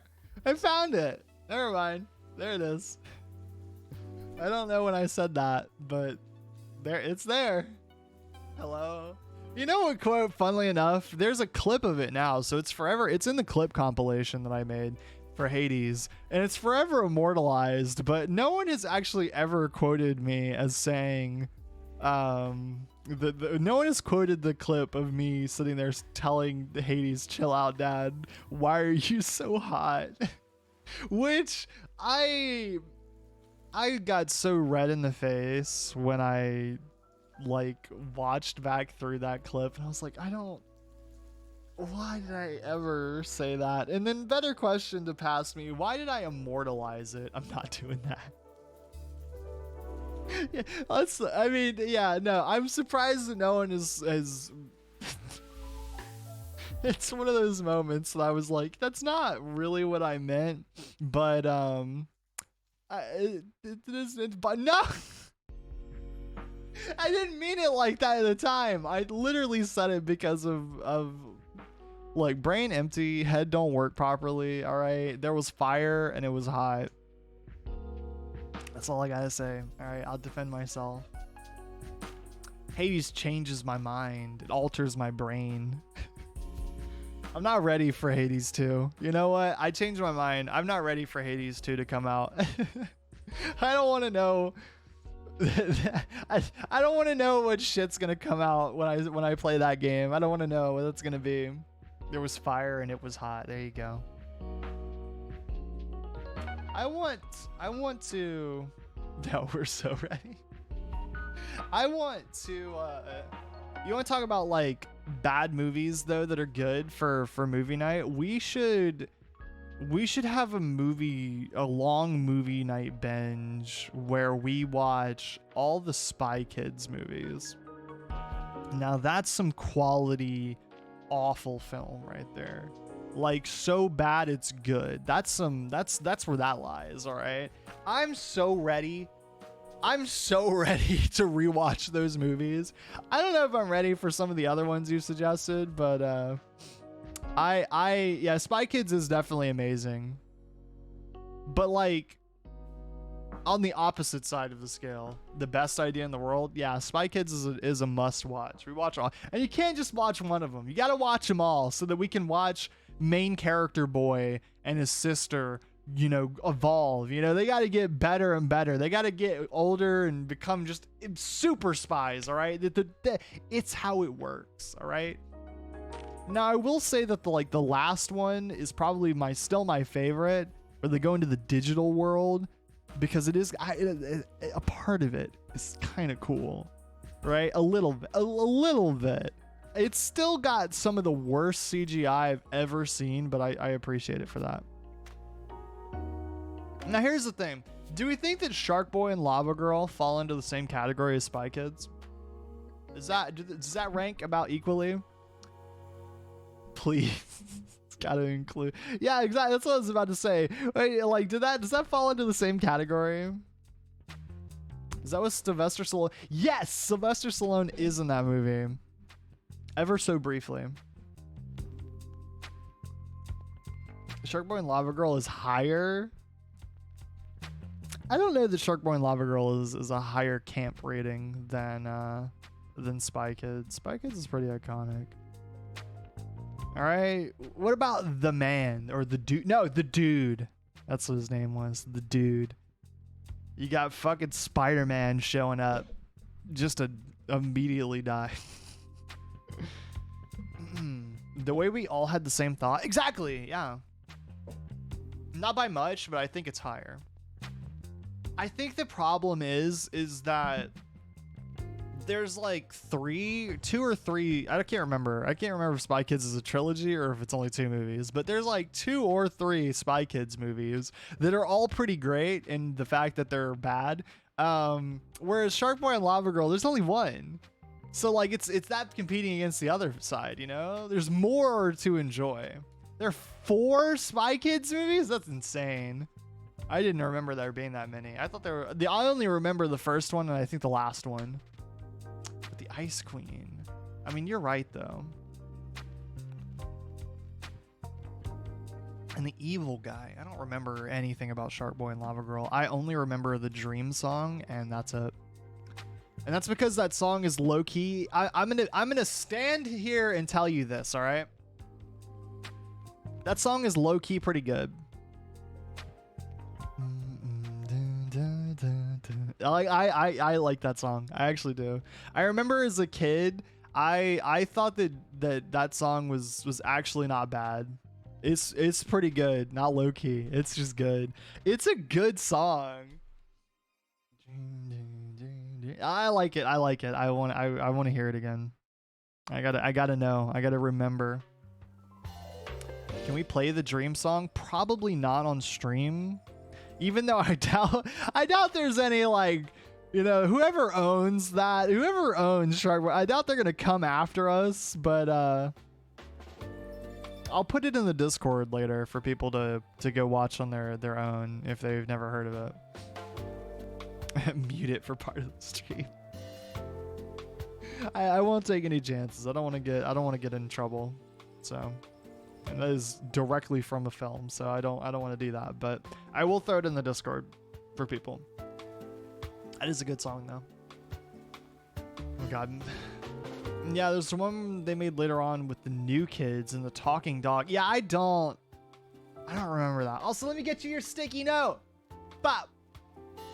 Bop. I don't even care. We're going. I'm not hiding this at all. Where's Steph's sticky note? Steph note. Throw it on there. Oopsies. Don't censor it. Let's go. Sticky. I figured out, by the way, Steph, the other day, you weren't here for this, but I figured out that I could stick them to my freaking eyes, and then they move around whenever I blink. It looks really weird. I did figure that out this week. That was interesting. I'd make it a little bit bigger. There we go. So cursed. Let me see if I can do it again. There we go. Yeah, what's up, Chad? How's it going? Do you like this? Is this good? Is this did you want this? Moves up with my eyes.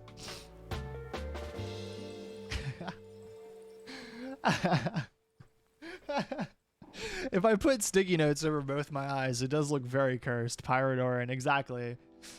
Eye patch arc incoming.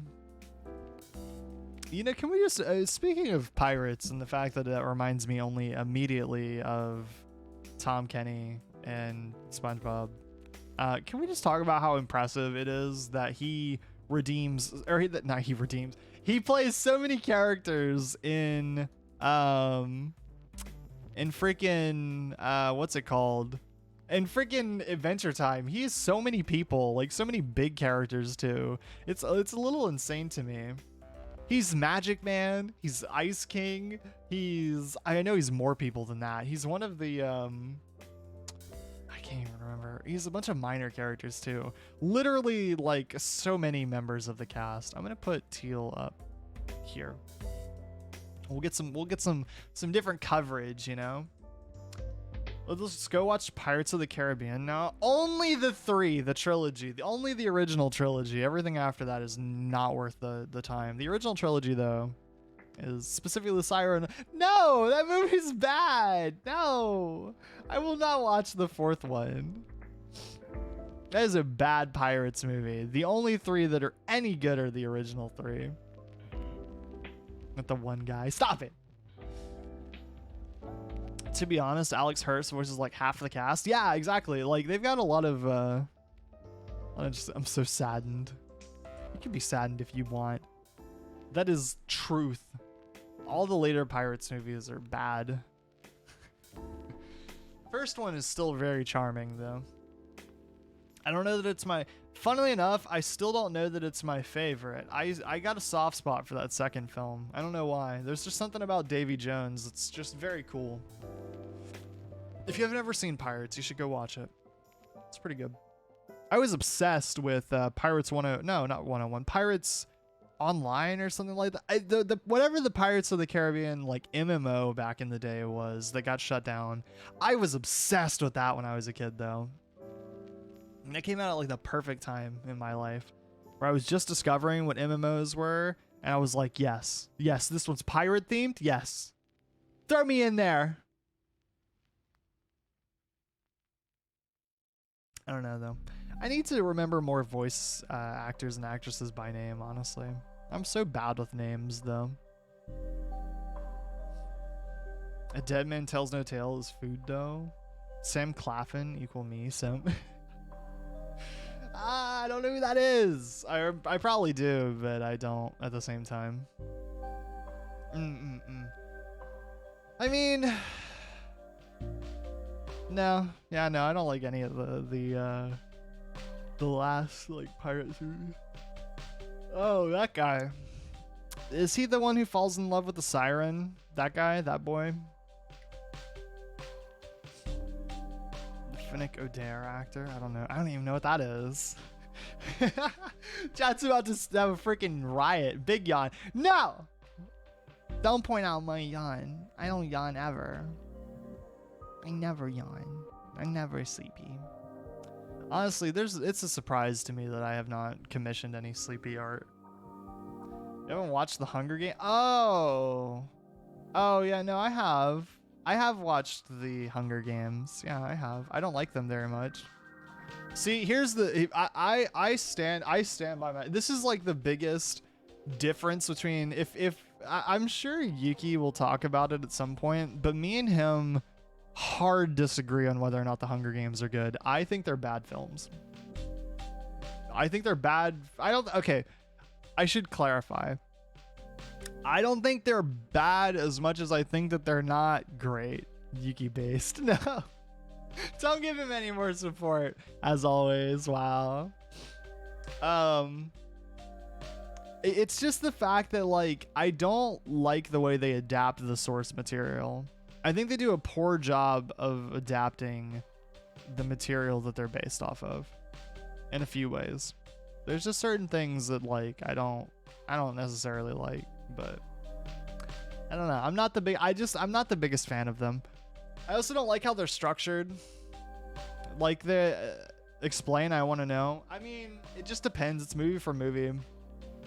Freaking President Snow is like up there at like Palpatine levels as far as like if you want to like use Star Wars of like confusing villains that just make no fucking sense. Like doing things like in such an ass backwards manner, like it's very odd to me. Like his plans, his schemes, they're just very not, they don't make any sense. Like I just don't think he's a strong villain. Like he's evil, sure, but like you gotta you can't just be bad guy, you know? Like it's boring.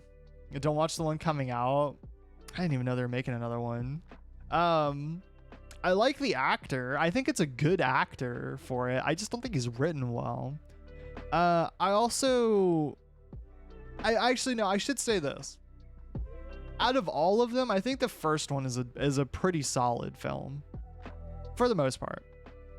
There's not a lot of nitpicking I can do about the first one other than the fact that, like, I think what would have made the first movie better is that I think would have made the first movie better. Here's my thing. I'm going to pitch you this, all right? A little bit. You really think about it, you don't give a fuck about anybody in the Hunger Games most of the time, unless they're the protagonists, right? You care about Katniss, Peeta, and the one girl, the little girl who dies, right? Those are the three that you care about, okay? Can you imagine how much worse that game or that movie would feel if you actually cared about the rest of the contestants that were coming out, you know? Like they weren't just all evil kids that are all psychopaths trained for war. Imagine if they were all like Katniss. I know some of the districts, like I think like the first district or whatever, District 1, is supposed to be that way. Like they're supposed to be like the most well-fed, you know, they're trained for this, right? But like if all the other kids were just poor kids that were all like Katniss and Peeta, that all got sent there against their will, basically, and you felt sympathetic for all of them. They don't want to be there, they don't want to do this, but they have to go. They don't have a choice in the matter. And the whole cast was like that, and you kind of set that up instead of doing some of the other stuff that's like, I feel like kind of like just not very important to the movie. Like, sure, some of the scenes are cool, like them setting up for the games, getting popular. It's cool, but I would have preferred to have more time to just like get to know the rest of the contestants, you know, so that when the actual Hunger Games start, when they get into this battle royale, right, that like I actually care about like when any of the other contestants die. Like I want to, it hurts more though, you know. That's the point. It's not supposed to be a good thing. The source material for the Hunger Games is a bunch of starving, malnourished children all getting sent to a death arena to kill each other for the entertainment of a bunch of rich people. That is literally what happens. So it's sad. You're not supposed to feel good about what's happening there. It's really tragic when it happens. And that's why every time one of those people dies, it hammers home the point that this sucks, you know, and it would give more reason going forward in the future movies when they do the whole rebellion plotline. You would feel even more invested, I think, to like want to stop it, you know, like to want to fight against it when you know, you've seen all the damage and destruction, you know, the lives that it's ruined. Like, it's implied that it's already done that, you know, sure, but it would hit that more if that was the case. When you say it like that, the Hunger Games is metal as fuck. Yeah, it's really intense, honestly. The books are intense in that way. That's how they describe all the characters. It's kind of something that the movie doesn't. I mean, I get it. We don't want everyone. It's kind of hard. Like, not everyone's gonna pull a Christian Bale like in The Machinist, when Christian Bale like became just super malnourished to play a role. Like, I get it. It's kind of hard. I mean, you could maybe do some makeup or something. I'm sure you could figure out something right nowadays to do it. But it's kind of hard to probably make all the actors look that way. But like, yeah, realistically, they should all look like that. They should all be underweight, malnourished, starving. That's why it's the Hunger Games, you know, is because they're all starving. All the districts, for the most part, are all starving. So they go in there to do that. That is the reason that those games exist, right? So I think that makes it a lot more intense. And here's the other thing. The last two movies should not be two movies. That should be one film. And it makes me mad because it's simply one of those things that's done simply for greed. And like, I know there's plenty of people that are going to be like, that love those movies, that are going to be like, hey, if it's more Hunger Games, I like the Hunger Games movies. I think they're good, so I'm not going to complain. But it shouldn't be. I don't want one movie. Like, that third movie is pointless for most of it. I know that you could like argue like there's like character development and like good conversations or whatever, but like, if you actually try to pin down what the plot is and like what the actual purpose of it happening is, there it's very inconsequential to the rest of it. Like, you could go from first, second to fourth and you wouldn't really miss much, you know? That's my point, is it doesn't really have the legs to stand on by itself, in my opinion. And then the second movie is kind of whatever for me. I think the second movie did better of making, obviously. Like, I think the second movie was better in the sense of like, you know, it's really sick and twisted. Like, you know, oh, you know, we're bringing all the victors and we're making the victors of all the last games fight. Like, that is a sick and twisted thing to do. You know, they earned their freedom and now you're sending them back to fight. Like, yeah, I get that. And you actually did make some of the characters very likable, you know? So it's a good job there, you know? I think that was handled a little bit better. Not perfect, but a little bit better. But the fourth movie has got to be, by far, the most weird fucking film of all time. It feels subsequently like it almost feels like if you wasted all the time that you could have had to set up certain things with the third film. And then the fourth film feels like you almost didn't have it feels like the case of like, oh, we didn't have enough time to show off certain things, you know? It's like you have a whole nother film that was nothing. So it makes me angry that the fourth one for me just like falls apart. Because honestly, like, I want you to think, if for anyone who's watched it, I want you to think about the ending of the fourth movie and how absolutely bonkers crazy it is that that Katniss fucking kills the leader of the resistance, the one main figure lady, right, who, you know, is holding everything together. She's like your main like driving factor. She becomes a tyrant and all of that stuff. And then the former like president also dies as well on top of that. And then they just were like, yeah, no, that's a pretty good resolution to that plot line. I mean, that scene of them both getting murdered. Yeah, we're just going to skip forward like 5 years and everything's fine now. It makes no sense. It's bad. It's bad. Like objectively, it's bad. If you like it, that's fine. If you like those things, don't let me discourage you from enjoying the things that you like. All right. At the end of the day, there's a difference between something being objectively bad, like from a critical standpoint, and something being like bad from just like your own personal enjoyment. There's bad movies or movies that have a lot of critical flaws that I enjoy, that a lot of people also probably won't enjoy. I think that I think that the second and third Pirates of the Caribbean movies are not objectively great films, but I still like both of them. They're still like, favorites of mine. I think Atlantis and Treasure Planet are some of the best Disney movies, and they're not, objectively they aren't, but they're my favorites, Like it's one of those things where like there's gonna be movies that objectively aren't very good, or critically, like you could sit there and be like, oh yeah, no, that's a really big problem or plot hole, and like for some people it's really gonna bother you depending on what it is. Like I already, here's the difference, I already don't like those movies very much. I don't get a lot of enjoyment out of watching them, so it makes me more harsh when I'm being critical about them, because I don't like them personally, and I don't think that they're great objectively. So it makes for a bad combination of me just being like, I really don't like these films that much. But whereas something like Treasure Planet, it has a lot of objective flaws. I like the movie personally, so I'm willing to overlook those things, That's the difference.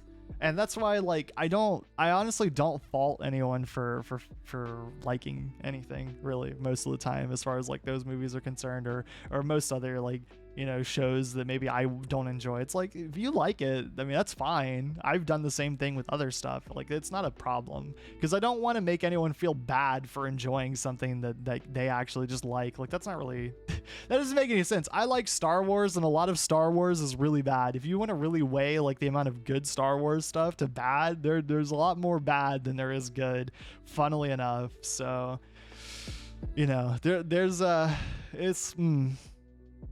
objectively, the third prequel movie for Star Wars, like the sixth one that was ever released, right, is a bad movie. I still like it though. Somewhere deep down in my soul, I still like that movie, and I think it comes down to the fact that Ewan McGregor and Hayden Christensen do at times have pretty good chemistry. That first opening act is so strong. But yeah, no, there's a lot of bad in that movie. That's not a good movie, but I still like it deep down, I think. I can't really escape that. So you can make fun of, if it feels better, you can make fun of me for liking that film. So, but I don't know. I get it. I get why people enjoy it. It's a cool concept. I just kind of wish for me, it's like, I wish it was executed better, I haven't seen it. I can't. I get that. That's fair. That's a fair point. But yeah, no, I just wish it was done better. I think it has potential. That's my biggest issue. I think it has a lot of potential to be something really, really great, and something that I would enjoy. It's just like, I don't like how it was executed personally, so I don't like it, and that kind of makes me a little bit more frustrated with it. So, yeah, I agree it was too extended. Yeah. I only watched the third movie to see Peter slowly going insane. I so respect you for that. I'd rather not think about anything too much. Yeah, Oren making logical and reasonable points mean no think better, just watch.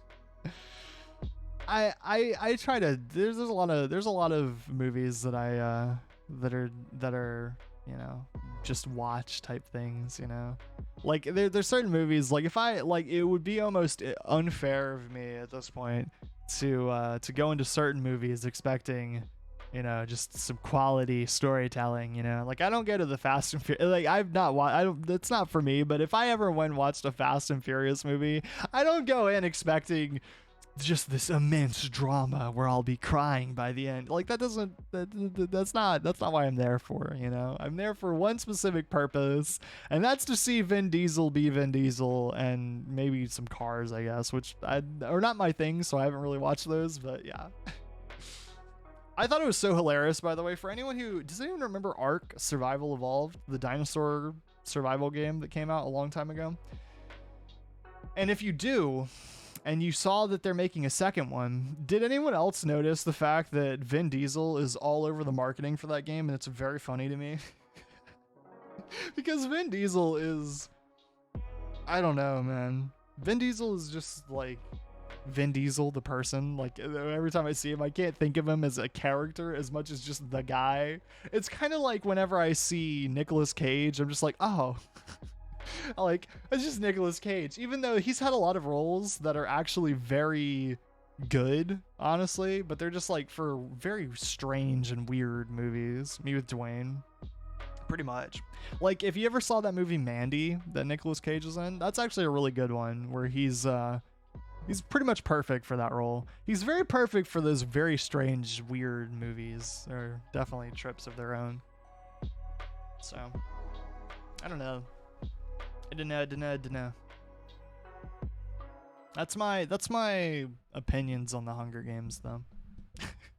That's where I'm at with that. So, but if you like it, keep enjoying it.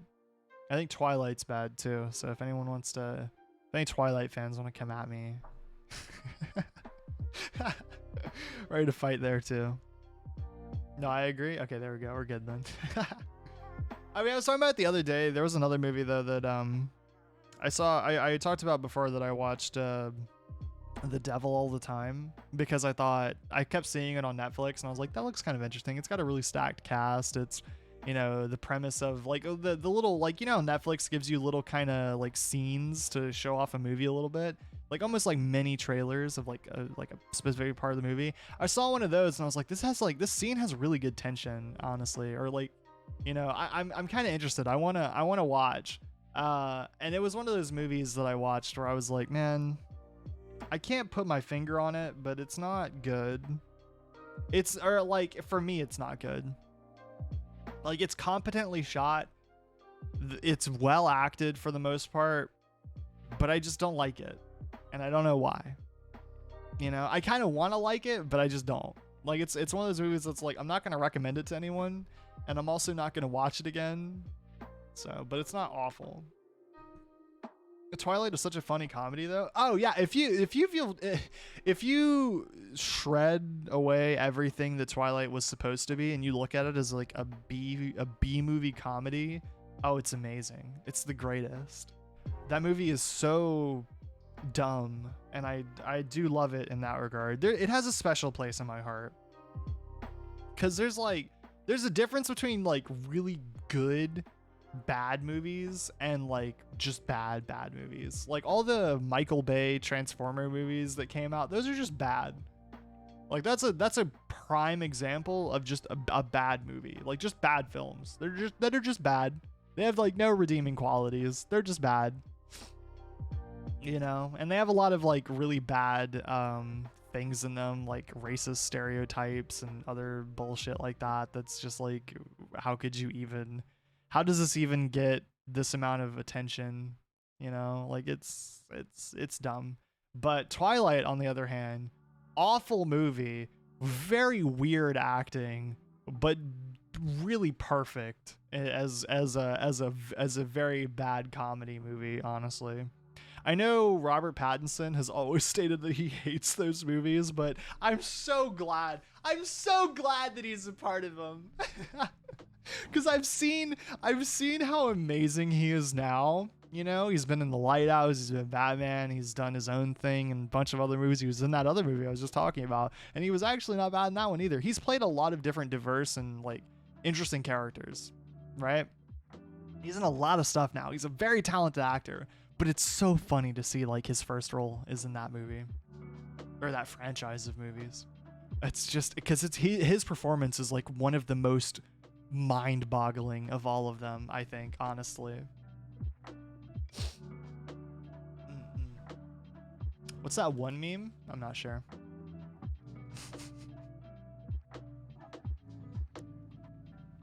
Here's the question. Who's the guy who in Twilight? Who's the guy who plays the werewolf?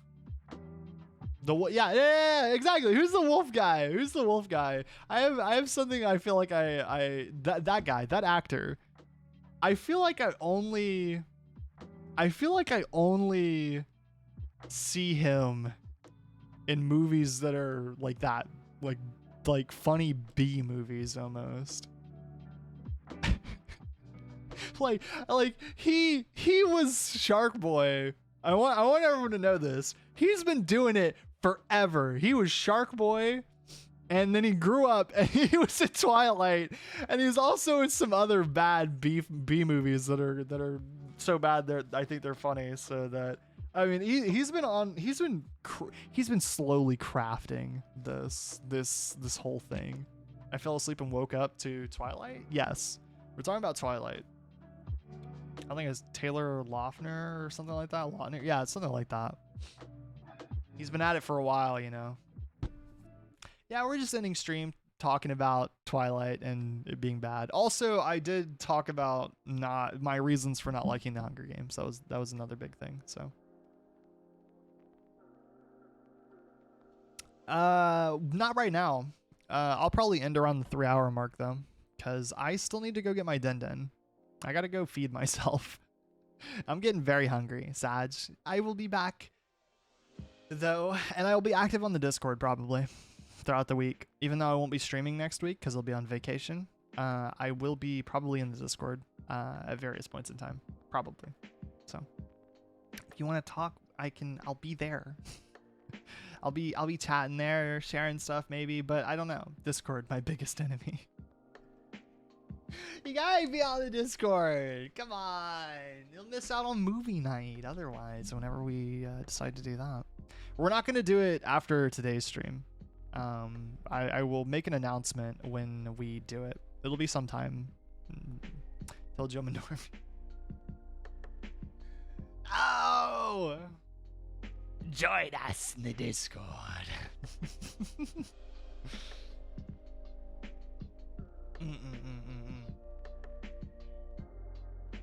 I don't know though, chat. I'm tired, but I'm excited for my vacation. Hopefully you guys won't miss me too much. Join us. Yeah. Makes it sound very culty when I say it like that. We have cookies in the Discord. You sure you don't want any? Master chefs down there. You try to like maybe grab one just to test or slap your hand. No! Only until you click the join button. So. But I don't know. I have exhausted my brain. I hope you enjoy your vacations. Deserve a break. Thank you. I appreciate that. Hopefully everyone will be here when I get back, you know? I'll get back and everyone will be gone. No. I think this is, other than really early when I started, I don't think I've actually taken a vacay. I think I've been at it up until that point, so. I don't know. We're gonna try to I'm gonna try to keep I would try to make sure that the schedule though going forward to when I get back, I'm gonna make sure that the schedule is kind of similar to how I was gonna do this week before I accidentally wasn't able to do the movie night. I want to use that setup. I would kind of have something somewhat 5 days a week. I think that'd be good, you know. Just don't know what days though. Don't bonk me. I've done nothing wrong. The heck? What the heck? I did get the VODs uploaded though, and I'll probably get more of those uploaded either tomorrow or at some point, you know. Stop thinking ahead, enjoy the break. My brain doesn't work like that. Always thinking about the work. Always planning ahead. Always thinking about different stuff. That'll work too much during the break. Yeah, I'm really bad at that. So I'm a very I don't know what you call it. I like to make sure I'm getting stuff done though, making sure I'm working hard, you know, I guess just to make sure the mods will take over. Don't worry. Yeah, we still need to do that. There still needs to be a completely mod driven stream.